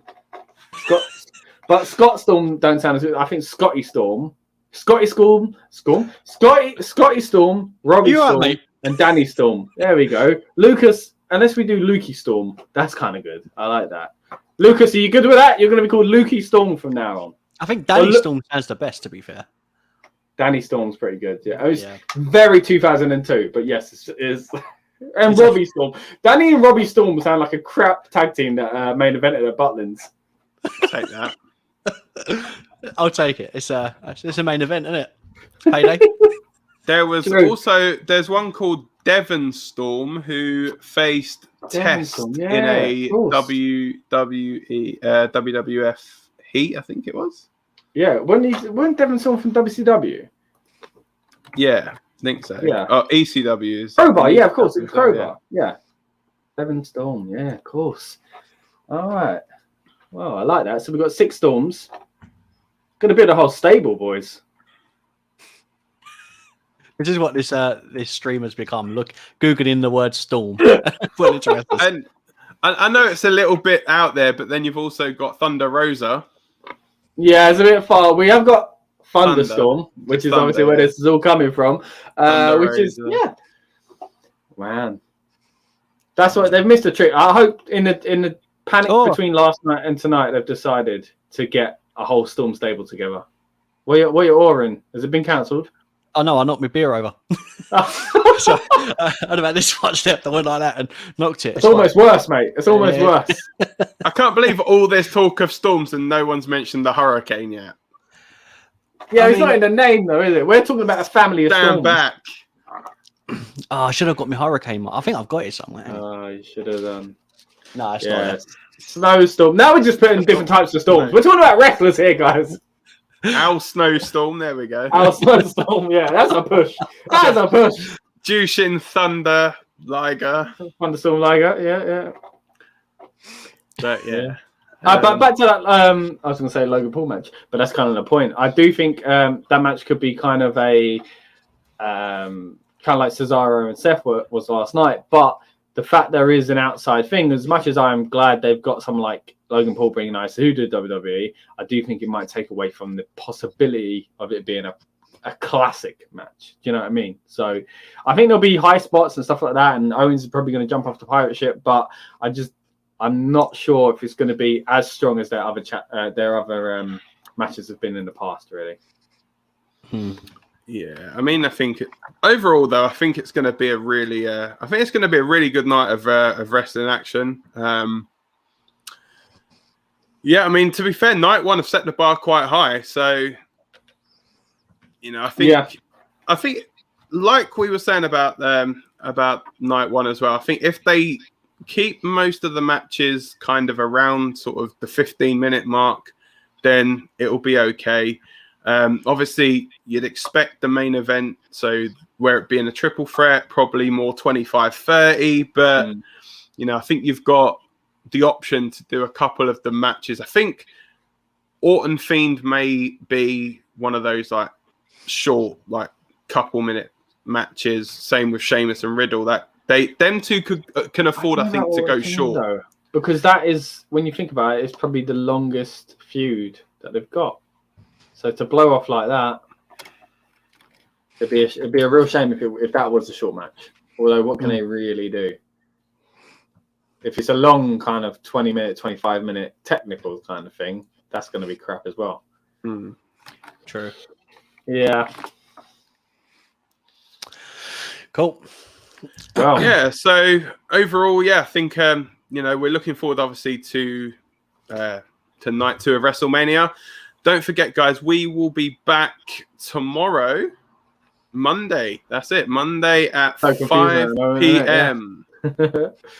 Tend to do better with less. Yeah.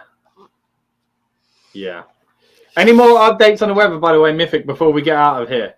I've also got, I think Orton and Fiend will have stuff in entrances and like. Yeah, I think that the entrances will be more longer than the match, I think. I see something. I think it was either on Insta or Twitter. But loads of people, like dancers, were dressed as the Fiend. So they had like normal black clothing on, and all had face paint as the Fiend. So I don't know if that's a dance group promoting WWE or going to be used tonight. But it'll be interesting to see. Okay. Yeah, we'll be interested. You know what, guys? I've just been thinking we're getting some good comments. I'm going to stick around when you two go. If people want to send us some questions, and I'll answer them, and then we'll go from there. If Lucas, you're still here, send us a few things in, and we'll have a bit of a back and forth through that. I'll arrange something. I can stay for like another 10 minutes if you need something, or if it's 10, 15 minutes. I'm gonna head off because obviously I'm getting old. So all right, Dan is passing, and just like the storm is passing, another takes its place, and they pushed the call time back basically when the wrestlers arrived. Okay, well, it's heating up again, or it's cooling down. I don't know how you take it, Dan. I bid you guys farewell. And see you tomorrow, mate. See you guys tomorrow, 5 p.m. British summertime, where we will be talking results and we will be crowning a champion. We will indeed, yeah. I can't flipping wait, but I'm actually really scared now. So I'm hoping it's me, so I don't have to deliver it anywhere. Travel anywhere to deliver it. Yeah. But anyway, take care, guys. I'll see you tomorrow. See you later. Bye. Cool. Right, and then there were two, mate. So, has anyone got any questions? Send them away. Me and Rob will get to them. Like I say, no, I'm really excited when things go wrong. When it's our stream, it's stressful, but when it's WWE, it's like, what are they going to do? Like I said earlier in the review, like going into those kind of random promos, and you mentioned it as well, that really cool clip where Drew was basically like, thinking on the fly, I'm going to turn this way, so I ain't got my back to him. Stuff like that, like it brings out great moments in wrestlers. Yeah, and I think as well, it doesn't just bring out a great moment, but it makes so good for an organic part of a promo. So when they put the promo package in and they don't use too much backstage stuff, they've now got little bits to fill it in. And I think not turning your back is important. The thing with Kevin Owens, when he talk about how long him and Sami Zayn have known each other for like 20 years and all the places they've wrestled. And he said basically he wants to knock Stunning back into reality. It's not like it's anything else. He's doing it for his friend. I was going to say, actually, when you mentioned that on the predictions that we did for the main predictions podcast we did, like, you were making a good point there that this match isn't your normal kind of like feud, is it? It is like, I'm your friend and I'm trying to bring you back down to earth, you know? Yeah. So, I mean, I'm very intrigued. Dan said, like he said, he's looking forward to this match. I think take away Logan Paul, and I think this could be the match that steals the show. But yeah, that's what I mean. I think it's going to be a very different kind of match because of the outside kind of celebrity influence. And again, I'm not opposed to that, but I guess it's the price you pay to get these two on this stage facing each other, because like they have done this feud to death. You know what I mean? So to get one more go at it at Mania, if you have to have Logan Paul to it, I'm sure they're all right with that. Yeah, I mean, I can't. When was the last place they feuded? I can't remember what the pay-per-view was. But it wasn't Mania, was it? No, I don't think they've ever had a Mania match. So, I mean, I think if they don't feud for a long time, and I think what they try to do is they keep them either together or apart. Keeping them apart, and then when they come together, magic happens. And I think them having a match at Mania, I think is like poetry for them. It's the perfect finish for both of them. Like, not that their careers will end, but that's where they want this whole time. Yeah. Exactly. Yeah. So we got a comment here, an update from Mythic. Thanks again for the updates. Apparently the storm could last until 8 or 9 their time, pushing the start time back an hour. My goodness, it's going to be a long night for us and for you in Scarborough, mate. It was Mythic from Scarborough, wasn't it? Yeah, I think so. Yesterday. Okay. That's tough.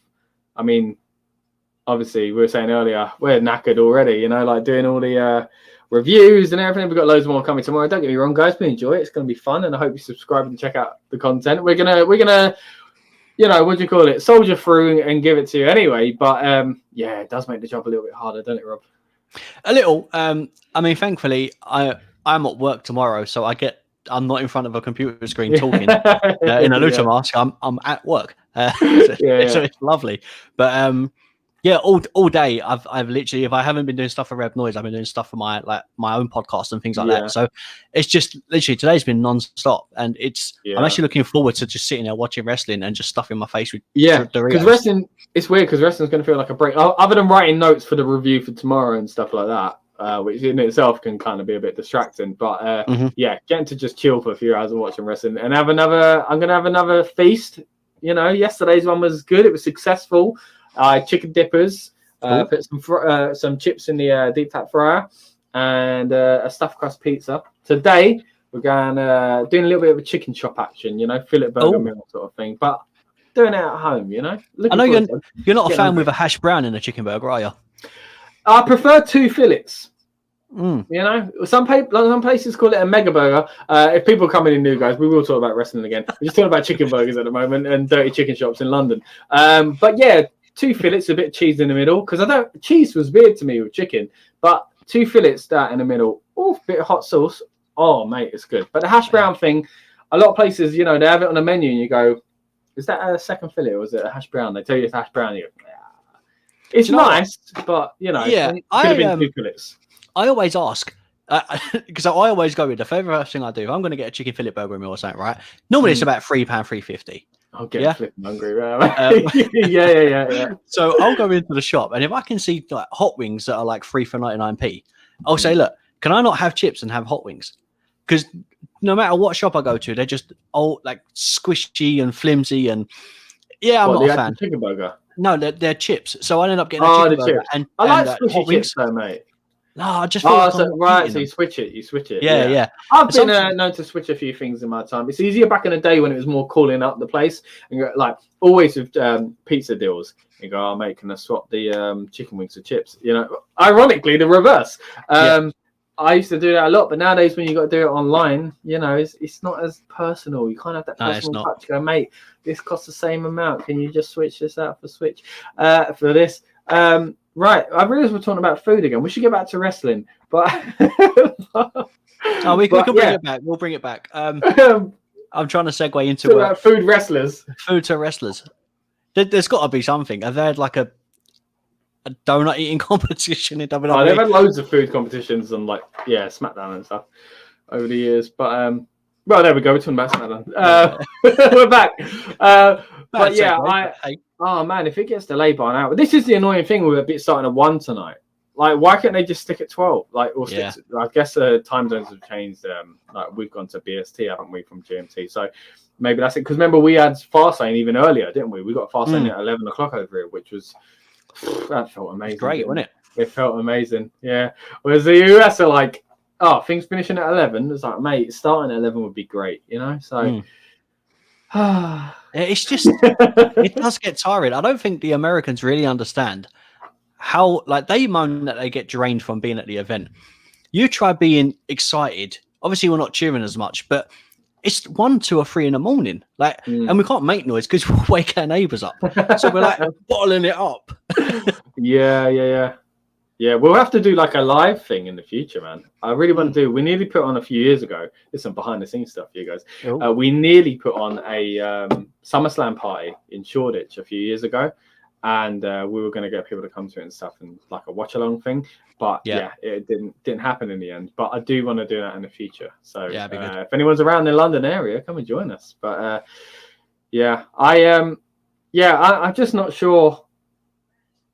I mean, why? Same as yesterday. Why did it get delayed? Because fans went on about, they say it's not safe and stuff like that, but certain people still stayed out there, and I didn't understand. I assume it's because their seats were wet, but the commentators standing up in the first match, what was that all about? Was it because their seats were wet? Do you reckon? I don't know. I think, to be honest though, the more health and safety is rain and I guess electrical products. You know, I guess from that. But they were already out there still, weren't they? Exactly. So, but they did pan back to. To be honest, it didn't feel like it was 40 minutes yesterday. Watching it, it didn't feel like it took that long. It felt quicker than I thought it was going to be. But man, pushing it back to an hour. So really, I think it's going to be a longer. I already think tonight's going to be longer than last night anyway, just because of the stacked card. Yeah. It's either that or they're going to cut time off all their matches so they still finish. They've got to do that. Yeah. Please do that, WWE. Please. I just want to go to bed. But yeah, tomorrow's going to be rough. You got your hangover show, right? Yeah, hopefully we'll be able to fit that in as well. Because the later it goes, the harder it is to fit all these things in. So, water gathered on the canopy, and all came off, I guess, and went straight onto the. It must have been yesterday. What, the water in a canopy? You mean, or what? So I think that's what they're talking about. Why Mythic said. Oh right, yeah. Sorry, yeah. Mate, you that's tired now. I'm so tired. This ain't makeup. This is bags. Like CM Punk bags. Yeah. Oh, man. Oh, mate, do you reckon we'll get him tonight? No, you got to talk about. There was no CM Punk chant, actually. I'm quite shocked. There's barely any chance, to be fair. But, it was it's a bit of a quiet night last night, in my opinion. I reckon tonight will be louder. Yeah, I think so. People get warmed up and get used to. You've already been around people and stuff like that. Because I reckon a lot of people going tonight probably were there yesterday. Yeah. But yeah, it should be good. I mean, I don't know. I'm just getting worried about this delay now. Yeah, I think that's the only issue. Right? Of all the times for them to have bad weather, they've got it Saturday and Sunday back to back. For the first time in a year that we've had fans. Yeah. You know, how much bad luck do they need? And yesterday, was it when Kevin Owens was speaking? It sounded like someone got electrocuted. I don't know. On the mic, it was really scary. Oh, was that when his mic cut off? Yeah, there's a really weird noise, and I think someone said it was just a mic, but I thought someone had been electrocuted. I thought the Shockmaster. I thought lightning come down, and it was funny then because then they used the pyro straight after Phil Ashley of lightning. You know, it was really weird, but yeah. Let me ask you this, Rob. This is a different way of taking it. What don't you want to happen tonight? In the pay-per-view or per match? Yeah, per match will be forever, but yeah, in the pay-per-view. You can tell me per match if you want. If you've got one for each. Oh no. So I don't want it to be a lackluster performance because we had a great night last night. Bearing in mind it had its moments, like there were a few dead spots, especially the tag team turmoil. But but I just want every match to hit hard. Now, I know it's going to be hard, bearing in mind there is a structure to the way they plan events and stuff, you know. Yeah. But yeah, I just don't want to be left thinking, oh, the first night was so much better when this is the main event. I think that's it. This one feels really hyped, don't it? Like we were saying, Yeah. it's the second night should be better, I think, anyway. And the card seems bigger. Like you say, last night was good. I felt last night though that it didn't fit to me. It didn't feel like a WrestleMania. No. I really enjoyed the show, but it didn't feel. It felt like a B pay-per-view to me. And I don't mean it. I try not to be disrespectful when I say that, but because there were some great things, and there were definitely Mania-worthy moments. Bianca Bel-Air being one of them. But the rest of the show was just a really solid. It felt like a really solid B pay-per-view. Do you know what I was going to say? To me, it reminded me of like an NXT show. Like there was. Not that because some NXT goes on and on with some of their matches, especially in the recent times. But from a couple years back, when like Andrade was there, you know, and we were talking about that on the Talk and Beans podcast and stuff. But it reminded me of that sort of. It had that feel to it. It was kind of it was slower in its way, but it had the right stuff that needed to be in it. Yeah, it was a satisfactory show. Do you know what I mean? It was good, and I think the last match was Cesaro and Seth. As far as performance goes, they pushed it over the edge, and the last match, as far as moments go, they pushed it. That's what made it feel more than just a B show. You know, those two things. But other than that, it felt. But I think it's got. You almost can't. You know, there is such a thing as too much of a good thing, so you can't really. Overdo it at times. Another update from Mythic. As always, mate, thank you for your updates. We've got the fans, our lineup outside the stadium, so don't think it'd be delayed. And also, I think we've got Lucas back chiming in with Chains Bump 2. That's a good point. Yeah, I did forget about that. That was obviously, if Shane McMahon ever sees this, mate, I appreciate that bump. That was quite a Mania moment in itself. Hard hitting. The way he landed. Tell you what, the only thing that bugged me about that was, like, Shane took a bump obviously from the top, right? But I never thought I'd see Braun Strowman take a flat back bump after being hit over the head with a toolbox. Yeah. And you know what's weird though? Why did they have those little bags at the top? That's what annoys me. I have no idea. When you see something that's not usually there, it's frustrating. Like, I guess they weren't enough time to do like some cage matches on SmackDown or whatever to kind of like make it normalize it before they use it. But because then you would have overdone the stipulation. But yeah, it frustrates me when something straight away you go, what's that bag? Like, you know that there's going to be something in it. I was expecting Mitch the Plant to be in one of them. Expecting what? Mitch the Plant. Do you remember Dean Ambrose little? Wow, that's a reference there, mate. Yeah, it is. Right. I think didn't that die in the Jericho Dean Ambrose cage match? Another cage match, maybe it was. Yeah. Maybe. I'm trying to think what I wouldn't want to see. That's to my own question, I guess. I think I wouldn't want to see it delayed, even though I think it would be exciting. Just for us trying to stay up. But yeah, I think I'm the same. Like, I think lackluster performance is it. Like, I'm quite worried that we're going to get an AJ Nakamura somewhere, where that match was such a disappointment, so and I'm such a huge fan of both of them. And I mean, I said it back then when we reviewed it on Talking Beans, like the Wrestle Kingdom match was way above that. But it was always going to be different to that match, don't get me wrong, but it didn't click. Do you know what I mean? It didn't click, and then it went into that stupid feud of low blows and stuff like that. And I think I'm worried that could be the case with the Zayn match, because like I said, it could be so many different types of matches. It could be your Cesaro Seth, it could be your decent match, but celeb kind of heavy involvement, and it could be a bit of a dud because they rely on it, because it's hyped up. Do you know what I mean? It's like, it's Generico and Steen, it's Logan Paul. There's so many factors to that match that it could be overhyped and then feel like it underdelivers. But I think that's the one I'm most worried about, but most intrigued about. See, I'm the opposite. I'm not worried about that match. I'm intrigued about it. I'm worried about the main event triple threat match because I think that's been so overhyped that it could end up getting that Nakamura. I just feel like they can't underperforming now. I just can't see them underperforming. I'll regret that tomorrow when I'm tired and angry because they underperformed and went too long.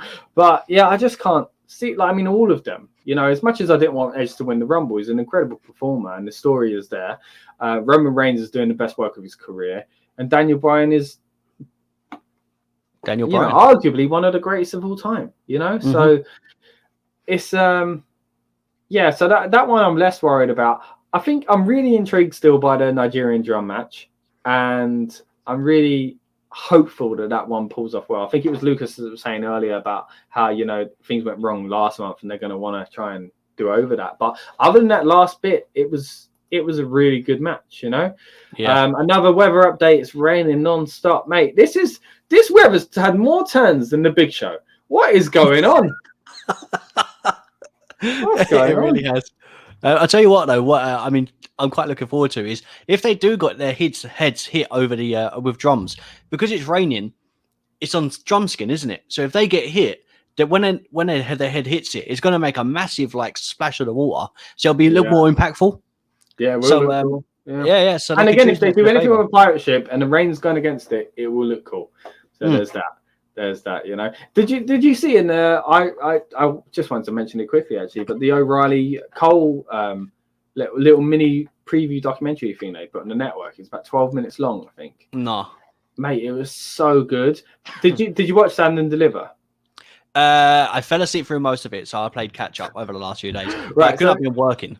So the promo video, did you see that? Like the main promo video before it? That was great. It was kind of like an extended thing from that, and they had like talking head kind of interviews from the two of them. Right. And anyway, basically what I'm getting at, in that, did you notice how they had the fake rainfall and they made it look like it was in a ring and stuff like that? Oh, yeah. It was really good editing, and it looked like a movie trailer, that thing. Obviously, the match went on a bit long, but the promo and the hype for it was good. But yeah, that just reminds me of Mania again. Just like great promos, you know, Rock, Austin, everybody raves about My Way one. I love that one that I think in recent years people are starting to reappreciate, and I've raved about this for years because me and Tom, like from Talking Beans, we were obsessed with it when it first came out. Was the Miz's one at WrestleMania 27? Like he looked like an absolute star in that, and I really loved that. You've got the Daniel Bryan Monster one as well by Imagine Dragons. That was really cool, and I think they did another one for him as well. But yeah, I love a good promo package. Didn't Eminem do one for the John Cena Rock match? That rings a bell. It might be right. Was it the first one or the second one? I think it was the second one because MGK come out for the first one. Right. Yeah. See, I was at the second one, because that's the one Cena won, weren't it? The second one, yeah. I remember thinking, oh man, I wish I saw that, because I loved The Rock growing up, like I guess we all did. But I was gutted I didn't get to see Rock win a match. But getting to see him wrestle was nice, you know. So I tell you what, that pop from The Rock's music coming out must be incredible. Here we go, Cena Wyatt. Was that the Eminem? I'm assuming that might be the Eminem one. Might have been then, yeah. When The Rock's music hit, mate. Oh man. Unbelievable. Goosebumps, as the man says. I was going to say, the only other time I tell you what, have you seen Taker? You've seen Taker at Mania come out, right? Yeah. Do you get this weird feeling, no matter where you are, he comes out and you just go cold? I don't know if it's just me. I'm telling you. I mean, it's the vibe, innit? Like, it's the theatrics around it, you know, the dry ice comes out, the lights, the purple, the dark, the flash of the cameras and stuff like that, especially in the old days. And the music, like just thinking about now, I'm getting chills. You know, if you get yourself in that mood, it's like anything really, innit? If you listen to a song, you can hear a song and just be like, background listening. But sometimes you could, you know, the right mood, it could take you being a little bit tipsy, wherever it takes you to have your headphones at a certain volume, and that song, you're like, you know, you're moving into the groove. You're just sitting at home, but you feel like you're at a concert. I think it's the same with wrestling events and anything in entertainment, really. Like, and entrances like The Undertaker's, if you want to immerse yourself, then there's a lot to get into, you know what I mean? And being anywhere, I've sat at home and got chills watching The Undertaker for sure. Yeah, so I watched him when he come out live. I think it was a SmackDown taping at the O2 Arena. And I think it was the last performance he had at the O2, and I think he faced off against the Shield. I can't remember. I know something happened, and I think the New Age. Was that the one where the Shield showed up? No, it was years before that. I think when the Shield showed up in the helicopter. Do you remember that? I do remember that. That was cool. good. Yeah. But yeah, Taker come out, and I tell you, it just felt like the whole building just literally they just turned the thermostat down. They might have done that. Yeah. They might have done that. Added in a little bit of like, what's it? There's a great thing. This is going a bit of a tangent, but you know, Vincent Price. He had a film called The Tingler, right? And what they did is it was about this. Oh, here we go. Theo says hi. Hello, Howdy. Theo. Howdy. Let us know in the comments what you think is going to happen at Mania tonight. Thanks for popping by and please subscribe. We're talking about Vincent Price and The Tingler for some reason. But basically, Vincent Price, what they did, it was about this spine. Basically, it was a thing, it looked like in your spine. It was a horror movie. And if I think you couldn't laugh and it would come up and it was going to basically eat you from the inside out. It was this crazy thing. This basically, the Tingler was like a monster growing in his back sort of thing, right? And what they did was they said, the Tingler's loose in this theater. And like they did it, like they stopped the film and then the lights kind of come up and they got actors to come in and pretend people were fainting. And they used these little buzzers in the chair to make the chair vibrate so that you think the Tingler is on your back, right? They did this back in the day. Anyway, long story short, I think that's the kind of thing, like, I would be surprised if companies like WWE did stuff like that in the future because, like, for example, I've been to Universal in Orlando and the Spider-Man ride and the Mummy ride, for example, they're, what do you call it, 4D, 5D? 4D, yeah, and they use all those extra little things. And I think doing stuff like that for people's entrances would be so cool, like, especially like Taker, you know, like putting in some cool air. Like, you could do that in a venue, surely, you know? Exactly. Some fake rain. Do you know what I mean? Well, they don't need that tonight, do they? They don't need it tonight. They don't need it tonight. So yeah, but do you think Taker might make an appearance? Do you think anyone's going to make an appearance tonight? Anyone like that? I think Cena's probably the most likely. Yeah, I mean, other than Cena, it would be nice to see the Bellas appear. Mate, I mean, I'm just saying. Obviously, our predictions are set in, but if something happened with Tamina and Natty and they couldn't compete, that would be so annoying if they did that, though, wouldn't it? It'd be such a slap in the face to those two. Yeah, and especially to the Riot Squad. Yeah.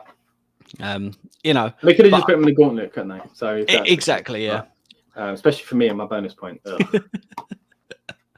But yeah, other than that, I don't see anyone. Maybe Cena. I mean, we haven't seen him technically since 2000 when we couldn't see him, but but we haven't seen him. I think the last appearance was last WrestleMania. So yeah, and he was on that WrestleMania ad as well. But so as far as WWE content goes, you know, yeah. But other than that, he hasn't been around. So whether or not he makes an appearance because he faced the Fiend in the Firefly Funhouse match, yeah, I don't know. I mean, it'll be interesting to see because Randy and Cena have always had a rivalry, so maybe it'll come to help. Yeah, that's got to happen eventually, isn't it? Like, and one big blow up for that. So Mythic is back again with a weather update saying the thunderstorm is till 9:45, so that's their time. So that's an hour and 45 from us. So that is 2:45 in the morning. Yeah, that would suck. That would definitely. That wouldn't be great. I'd have to set my alarm. Yeah. Oh, mate. That's going to be a late one then, isn't it? It is, isn't it? Because like we were saying earlier, I think this is the bigger night, and I think they're going to go all out of it.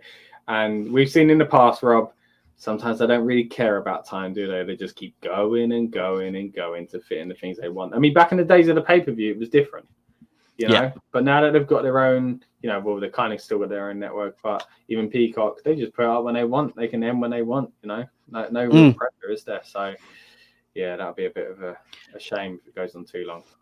What do you think they're doing with this YouTube video, by the way, with R-Truth and the Old Spice? Man, stuff? I really want to watch that. I had no idea really about that until I saw the ad. I was like, that looks amazing. But it's one of those things where it's like, if it's part of the WWE world, you know, like, again, I didn't like the trash compactor thing a few months back. But, yeah. So it's weird when they promote it. It's like when they promoted behind the scenes stuff as well. Like, oh, such and such is going to be on this podcast and we're going to talk all about behind the scenes. But anyway, you know how this guy hates this person totally legit and real, right? It's like, but you've just told us about this fake, you know, this behind the scenes thing. So that's the only issue there. But yeah, about having it on the same show.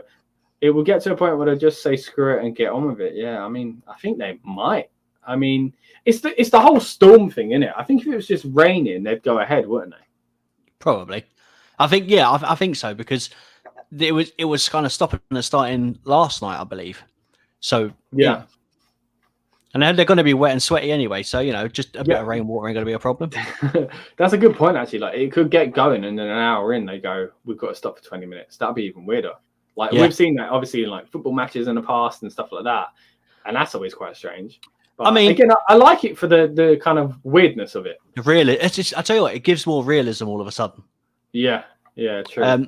It reminds me of cricket. They have a couple of specks of water in the air. Everyone stops and there's a cucumber sandwich. Yeah, imagine Vince at ringside eating cucumber sandwiches. Yeah. Maybe one day. I think he's on a no carb diet, though. To be fair, I did notice the other day he's wearing a turtleneck under his suit now, which is an interesting look. Yeah, but people of a certain age tend to start doing that, don't they? So I hope that's not. I mean, he's in his 70s, isn't it? Yeah, it's a bit of an uncomfortable look, though, isn't it? I mean, I'm saying that I was wearing a Seth Rollins suit earlier, so if you haven't seen that, guys, go back and watch our review where I was wearing one of Seth's outlandish suits, and there'll be a video up on this channel soon where I basically try on some of his suits as well. Did you see his gold suit that he wore before Mania? No, I didn't see anything like Mania. Do you want me to send it in the group chat? I don't know if you can get it up and then stick it on a computer or. Let's have a look. Hang on. I'll send it over and see what you can do. Okay. But it's dazzling, mate. Just hold it up to the screen. Whoa! That's dazzling, cool. right? Yeah, that's pretty cool. Was he wearing glasses there as well? Sunglasses? Yeah. Gold glasses and it all squared up. That's another suit I've got to get now, man. Oh, you poor thing. I'll tell you, you need to wear one to the wedding. It has to happen. Which one? Yeah. Oh, you don't know the other one I got, do you? Okay, right. No. Okay. So watch the video and you'll see. But yeah, all right. Okay, so here we go. We've got another prediction here. John Cena returns. I mean, we were kind of touching on that already, but yeah, I think he is the most likely of like legends and things like that to return. And hey, I'd like to see it. I was saying again, when me and Tom did our look back on WrestleMania 32 the other day, we were doing like a review where we looked back at our original opinions from 5 years ago. And I was saying then that I was loving Cena and it was so weird. And if you'd asked me 5 years earlier, which is now 10 years ago, I would have never thought that would be the case, that I would love that version of Cena. But because I was all about a thugonomics guy through and through, you know what I mean? Like the reign of Cena drove me mad. But now it's got to a point where I love seeing Cena, man. But that's to his credit as well in his later years, right? He never did that heel turn like we all thought he probably needed, but he did. He flirted with it. He did the US Open Challenge. He brought himself down the pecking order and elevated the US title and things like that, and moved away from the world title. And to be fair, Roman Reigns did that for a bit as well, didn't he? He become US champ a little while ago, a few years back. So for that, I think Cena really. For guys like us, I assume you were the same as me, mate, growing up, just thinking, I don't want to see all this Cena stuff. Oh, Mythic's a massive Cena mark. Oh, okay. Yeah, see, I was one of those who was driving me mad. Too much Cena back in the day. Yeah, a little bit. But then I think what it is now I'm older, I can appreciate what he'd done during his time. Mate, I always appreciated it. It's same as Roman Reigns, though. I always appreciated how good of a worker he was, but the booking was insane. Like, he was shoved down our throats constantly. And Cena's great. Don't get me wrong. For me, it was never about he can't really wrestle. Remember, people used to be like that. Oh, you can only do 5 moves. I was never really one of those guys. For me, it was like, do we really need to see him beat Wade Barrett? The Nexus are one of the greatest storylines we've had of this generation. Yeah, now we're burying him. For me, Wade Barrett should be a former WWE champion. And I think if he was in this generation, same storyline, basically retribution, but done well, he probably would have become WWE champion, because they would have just been like, give it a go. Like they kind of have with Lashley, and look how that's worked out. Yeah, I agree. I'll tell you what, there's other wrestlers that I never appreciated when I was younger, or I didn't like them because of not booking, but just because of their character. Ric Flair, when I was younger, I absolutely hated him. It was only when I got older, let's say like the last 15 years or so, when I went back and watched his old stuff, especially with the network, I went back and watched everything. And I appreciate him so much for what he done for the business. But yeah, him. I think that's it though. It's one of those characters that you're obviously supposed to dislike in a certain sense. So when you're young, but the Cena stuff was like when we were teenagers, isn't it? When you are like aware of what's going on, and I think that's it. It's when you're first like getting opinions of this guy needs to be pushed, this guy doesn't, you know. And I think he coincided with a lot of us for that, you know. Yeah, interesting to hear that Mythic's a Cena mark. We've learned two things about him now. Well, with the Scarborough, the Cena, and yeah. And see, I was always a fan of Randy. I like Cena, but I liked Randy Orton. I just thought he was, for some reason, he was the cooler guy. Yeah, and the fact that they always feuded, you know, it just, I don't know. I think when he got the Voices song, and after he broke from Evolution, you know, and I think his stuff with Taker, that really made me like, oh, like I love Randy Orton as a wrestler. Like, he was so good. Watching back his Stone Cold thing recently, look back on some of the things from his career, and that was a great interview. That it was probably the best one they've done, because he was so open. You know what I mean? And he's at that point in his life where he's learned a lot, and he's appreciative of certain things, and he can like be really open about it, and he's in a comfortable position. But he was like being like, yeah, my promo sucks, and now I'm better, and I appreciate this, and I like this, and but yeah, I mean, going on a tangent about Orton now, but I think he's great, and I'm looking forward to seeing what he does tonight. Obviously, bringing it back to tonight's show. I was seeing about brother was an Orton arguments. I'm sure there was. I mean, like I was saying there, like they were the guys, but then you had Batista to the mix as well. The three of them, you know, you almost could have had three brands back in the day. I mean, they tried a VCW, it didn't really work, but who's the modern? Because I think people are trying to look at like Drew's one of them, like the modern version, but I don't think he's. I would say Drew is the modern Batista. Really? Yeah. I think Drew's only really had one real year of being top guy though. Yeah, but I think this is now becoming. Do you think he's the future? Because I just got the kind of feeling that I think I'm so conditioned to see that people come and go that it's hard to see when someone is a stick around on that long term at the top for the rest of their career type guy. Yeah. No, but it's getting that way. It's getting that way with Drew, to be fair. They clearly see something in him. I mean, they always have. I was watching last night, watching him and just looking again, his size and you know and stuff like that, and thinking about like he really did look like a fresh faced young kid when he came in. You know, he's completely changed. And I was, you know, you might have heard it a few times, but me and Tom always to go back and talk about. There was a Elimination Chamber performance where he went crazy. He was randomly in a chamber, and I think it was a WWE title or something like that, and he was fantastic. And this was, I think it was before 3MB. And then after that, and then he gets released and stuff like that. And it was always like, if we see that Drew that we saw in that chamber, then he's going to be a star. But I don't think WWE were ready to do it. We have got another weather update from our reporter. Mythic predictions. Forecast has changed again. It looks positive. Okay, man. Again, more turns than a big show. It's that pirate ship is coming true again. It is. So that's the pop-up pirate even. Yeah, the pop-up pirate. You've done well, mate. But then again, he was wrong yesterday. Yeah, but he didn't have a third option.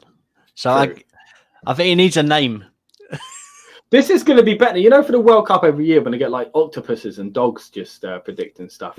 We should make this a thing. Yeah. What should we call him? I reckon, because it's got an RN in it, we should call it Ronnie.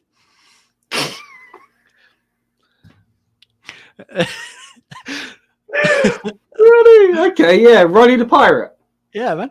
Yeah, Ronnie. All right. Ronnie Storm.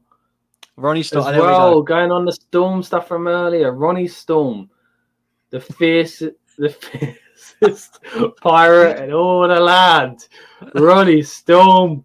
Oh, mate. The other guys, they've missed out not getting to name him. But I'm sure they'll be pleased when we tell them we've got a name. That's merchandise right there, by the way. It's going to have to be, mate. Yeah, you've got to go there. Ronnie. How are we going to spell Ronnie, though? RONNIE? Yeah, why not? Yeah. I mean, I was thinking, should we do it a bit weird? We should be cool and do RON-E. Ronnie. Ron E. Like Paulie, dangerously. Or Biggie. Yeah. All right, Ronnie Storm. It sounds a lot like Johnny Storm, though, doesn't it? It's very close. But it's got to be. It's fate, isn't it? Yeah, it's fate. It's wrestling related. It's got to be. So Ronnie Storm. Yeah. I guess so. So at the moment, Ronnie, there we go. It's catching on. Ronnie Storm pushed to the moon. I'm pushing him to the moon up there. There we go. Quite literally. Yeah, I think. So it looks like we're going back to. It's going to be on at 1 o'clock then, right? Mate, are you all right? I'm so confused.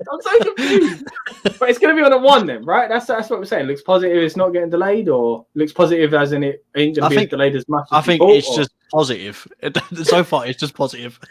Well, last night I felt like there was a moment when I was watching the pre-show, and Kayla, was it Kayla Braxton? Is she the one that's still in it? Doing it? Yeah.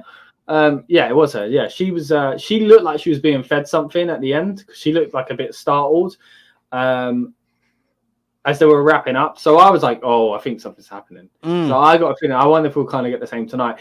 And like I said, like there were some good things that come out of last night, namely the Drew kind of comment that we mentioned earlier when he said about not turning his back to Bobby. But there were a lot of slip-ups. I know it was a nervy situation. Don't get me wrong, we've all made mistakes live and stuff like that.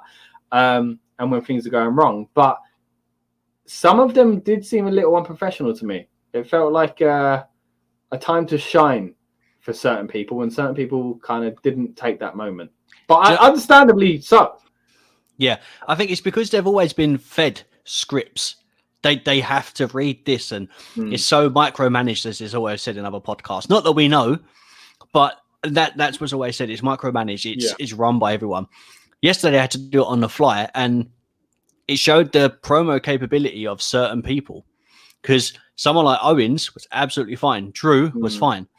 Bobby Lashley didn't seem that comfortable. No, and he hasn't been known as the best talker anyway, obviously. A bit like Brock Lesnar. They're not talker guys. They're just there to do a job. And that's fine. Like, there are different roles for different people, But, I did feel like even some of the, I think, some of the announcers as well were stumbling more than I thought they would, You know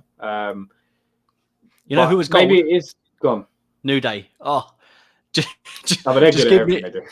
I'll tell you what. If the show has to be delayed by an hour, just let them play up, down, and just put a camera on them. I mean, what's the problem? That's what I honestly think that tonight might go a little bit smoother because they could have prepared things like that. Like, if we're not going to do this, what we're going to do is we're going to come to you, and you're going to do this. Like, they can pick out the guys who've got experience and things like that. Touching on the New Day though, how cool was it to see Big E come out and do the entrance as well with. And just let them go. He looked like a proud father at the back in the end. But it's like, Paul Ellering. God! Yeah. Oh, man, it reminds me how good were Authors of Pain, and that's not even a thing anymore. We need Tom to do the Tom Jones voice when he does. Yeah, man, that's the Talking Beans. That is. Special, go back and listen to Talking Beans. That's a great podcast to listen to. Thank you, mate. Thank you. And yours, as you're Untitled. Got to plug yours as well, mate. Come on.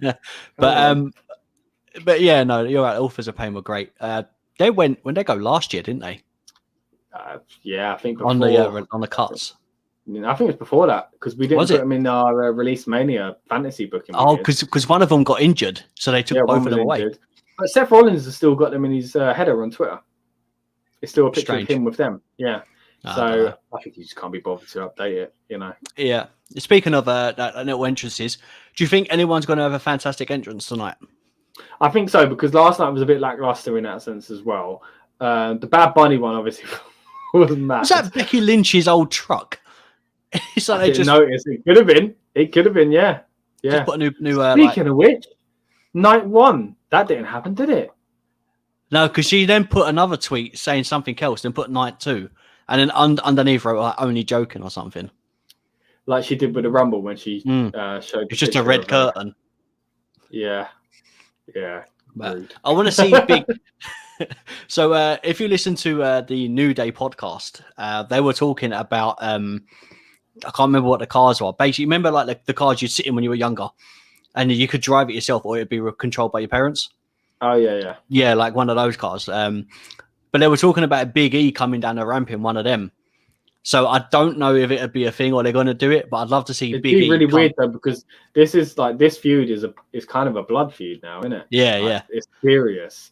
So to do the jokey Big E entrance, but then it's like, but it's Mania. Do you know what I mean? Yeah. I mean, they come out of a cereal box for crying out loud. So you know what I'd love though, if the Nigerian drum match started with a Nigerian drum entrance, and you had like loads of like how they've got like when they had Drew getting the band and stuff like that in for him. Like and Sting when he weirdly had all those people. Why did he have Japanese people? I just didn't understand that. Didn't make any sense. Yeah, the Sting thing annoys me anyway because his music's crap, and when you compare it to his WCW theme, it drives me mad. What about his AEW music?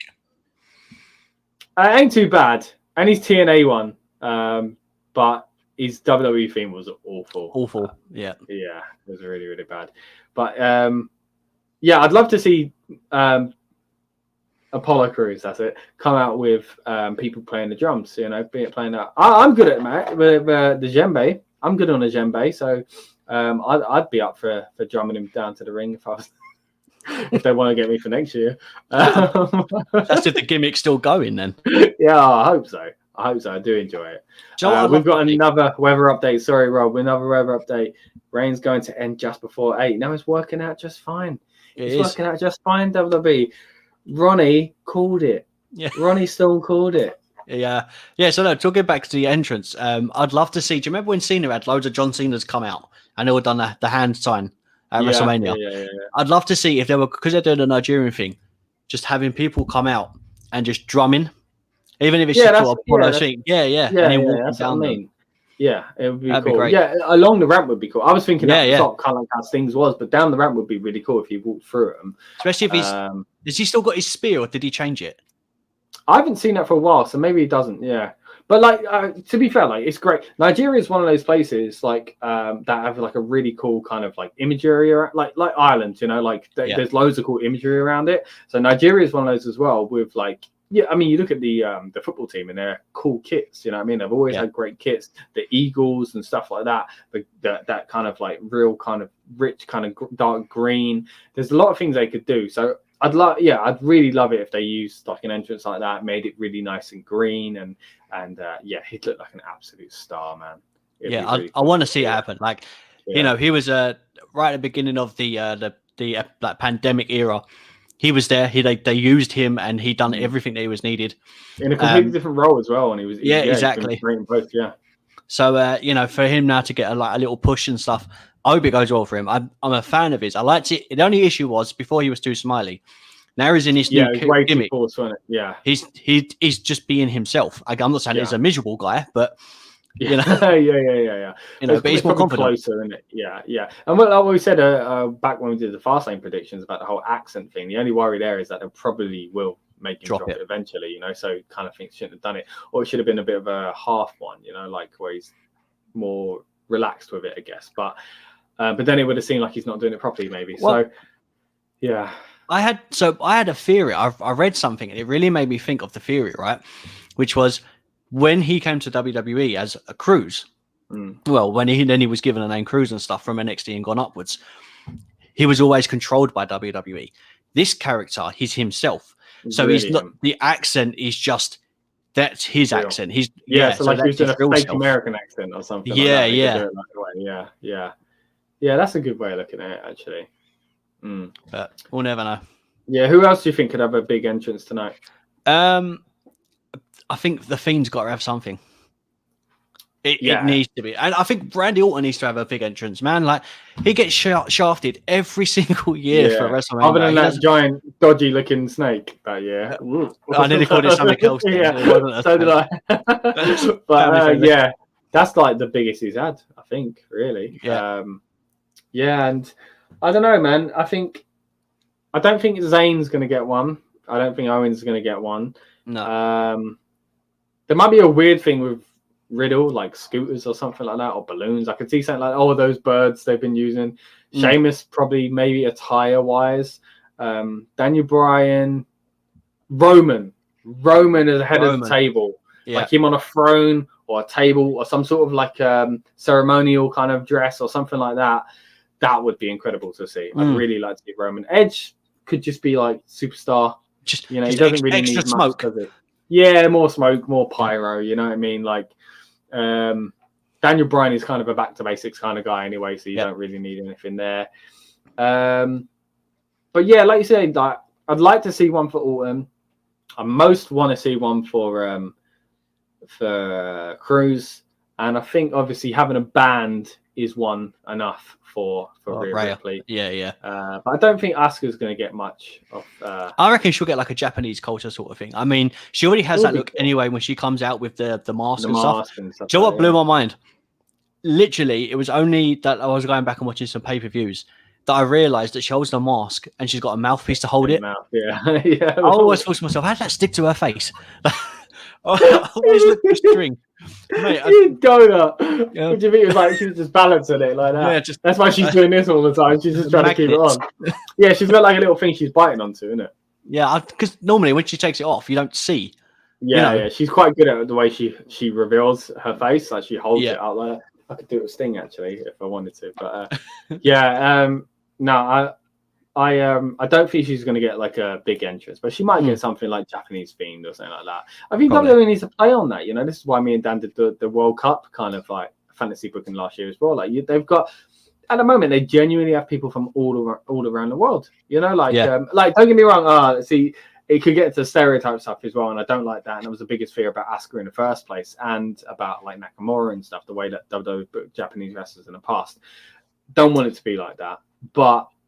You know, every now and then at Mania, you know, emphasize the fact that Ripley's from Australia. You know what I mean? Like, maybe she'll do that tonight in a promo because, you know, she got really teary on the ramp, didn't she? Which you might look and go, why is she doing that? This is the American kind of national anthem and stuff, or American the Beautiful and all that. Like, but, well, yeah, because it's been an emotional year. You know, that's an emotional song. Even if you're not American, you know, you can get into that. You can say, well, this is... She's literally, you know, for any country, the American dream and all that. You know what I mean? Ripley is over there, moved away from her family at a young age, had a crazy year. The moment she should have had last year, of course, she's going to get teary on the stage, you know. But they should really go into that story, you know, that she's come from Australia and stuff like that. Yeah. Do you think? I'm trying to think statistically. If she wins tonight, will she be the first Australian to win the new women's championship? I can't remember if what's her name? Emma. Did she ever win it? I don't think she had any title runs, did she? I can't remember. I remember her doing the bubbles. Bubbles? Yeah, she had like the bubble entrance with Santina Morello in it. I don't even remember that, yeah. No. Was it Evolution? Or something? Emulation? Yeah. Remember when she was meant to get repackaged and all that as well? Yeah. Yeah. And I felt like that so they repackaged her, failed it, and give it to Carmella. And failed it again. Yeah, it is pretty much the same gimmick, isn't it? The Carmella one. And they tried it with who is it who come back? Was it Mandy Rose? Mandy Rose, failed it again. They should have gave it to Lana. Well, yeah, Lana seemed more fitting, didn't she? You know, like, yeah, I don't know, man. Lana, it's like they haven't really done much with Lana since they did. Like, they keep changing what they want to do with Lana. You know what I mean? Yeah. So. But I mean, I'm enjoying that whole thing. She looked good though. I mean, she botched the kick yesterday, but you know, I mean, it happens. Everyone botches. But look, now she's with Naomi. I'm intrigued as to what they're going to do. If they keep them as a tag team, don't split them up. This would be a great learning curve for Lana. Yeah, and a lot of these teams need to just go longer. I talked earlier about Natalya. At least it makes sense with Tamina. But then it also made sense with who was the other one she was teaming with recently? She was teaming with Lana a little while ago, weren't she? You know, so like just if you're gonna do these thrown together teams, allow them to get established. Do you know what I mean? Yeah. So right, okay. Well, I think we've gone long enough here tonight. Once again, everyone, thank you so much for watching and joining us live. We really appreciate it. If you're new here, please subscribe. We are a brand new channel. We've come from the original Rebellious Noise main channel where we have splintered off into different departments, football, food and drink and stuff like that. And this is the wrestling channel. So Rebellious Noise Pro Wrestling is who we are. For those that have joined us and commented all night, it's been amazing. Thank you so much for all your support. And those that have stuck with us, popped in and out, we appreciate all of you. So whether you've commented once or whether you've been watching in the background, thank you very much for that. Or whether you've been giving us weather updates all night, like Mythic has. Really appreciate all of you. So thank you very much for joining us. We will be back tomorrow, 5 o'clock in the UK time. That is, we will be doing our review. That is 9 a.m. PT, 12 p.m. ET. That's Pacific and Eastern, right? If I'm correct. I think so. You're asking the wrong person, mate. Yeah. You can't even tell our time. No. And, so 5 o'clock tomorrow, we're going to be live doing night 2 review. It's so confusing and it's so much going on. We've already done our night 1 review, so please, if you've got a bit of time before the show starts, and if it does get delayed, go back and watch that. Also, Lucas did in a nutshell review, a very quick review if you haven't got time for the full one. And tomorrow, like I said, we'll be back for more. And we've got a lot more on this channel coming up, but also quite a bit in the archive and on the original Rebellious Noise channel. So please check those out and subscribe. Rob, you got anything you want to say before you get out of here, mate? I'm bloody tired. It's going to be a long pay-per-view, but let's hope it does well. I mean, we haven't. What was the last update for Mythic? That things were going ahead like normal time, right? It's changed so much. Reign's going to end just before 8 is what the last thing Mythic said. Right. It's going to end just before 8. So if that's the case, we'll be watching it at a normal time. We'll still be going to bed very late, but it won't be as bad. But we'll see how it goes. And once again, guys, and please follow us on Twitter as well. RN Pro Wrestling will be tweeting our thoughts through the night as well. So, yeah, thank you very much for joining us. And, thank you, Rob, mate. We'll see you. See you all tomorrow. Oh, one last thing, mate. Yeah. That trophy's mine. I tell you what, I am very worried though. This is the most worried I've been all year. I don't know why you're worried, mate. It's all in your favour. I mean, you say that, but like the Premier League, anything can change. Yeah, but we've only got one different thing. It's literally coming down to one match for us. All right, so it's the Sami Zayn and Kevin Owens match. Yeah. Right. So if Sami Zayn, as far as me and you go, anyway. I mean, Dan can overtake us, but as far as me and you go, forget about Dan for a second. So basically, if we just made it between me and you, right? If whoever wins that, so they win the night. You're gonna win. As long as Dan doesn't overtake. Yeah. As long as Dan doesn't overtake. Oh, okay. Well, we'll find out tomorrow, guys. Please join us for the review where we'll be, hopefully, one of us two, or hopefully me, we'll have the trophy and we'll be able to celebrate with it. We've got one last comment we're going to quickly go into. Which teams do we support? Oh, yeah, because we mentioned the football one. I'm an Arsenal fan. Row over here, you're a West Ham fan. I am indeed.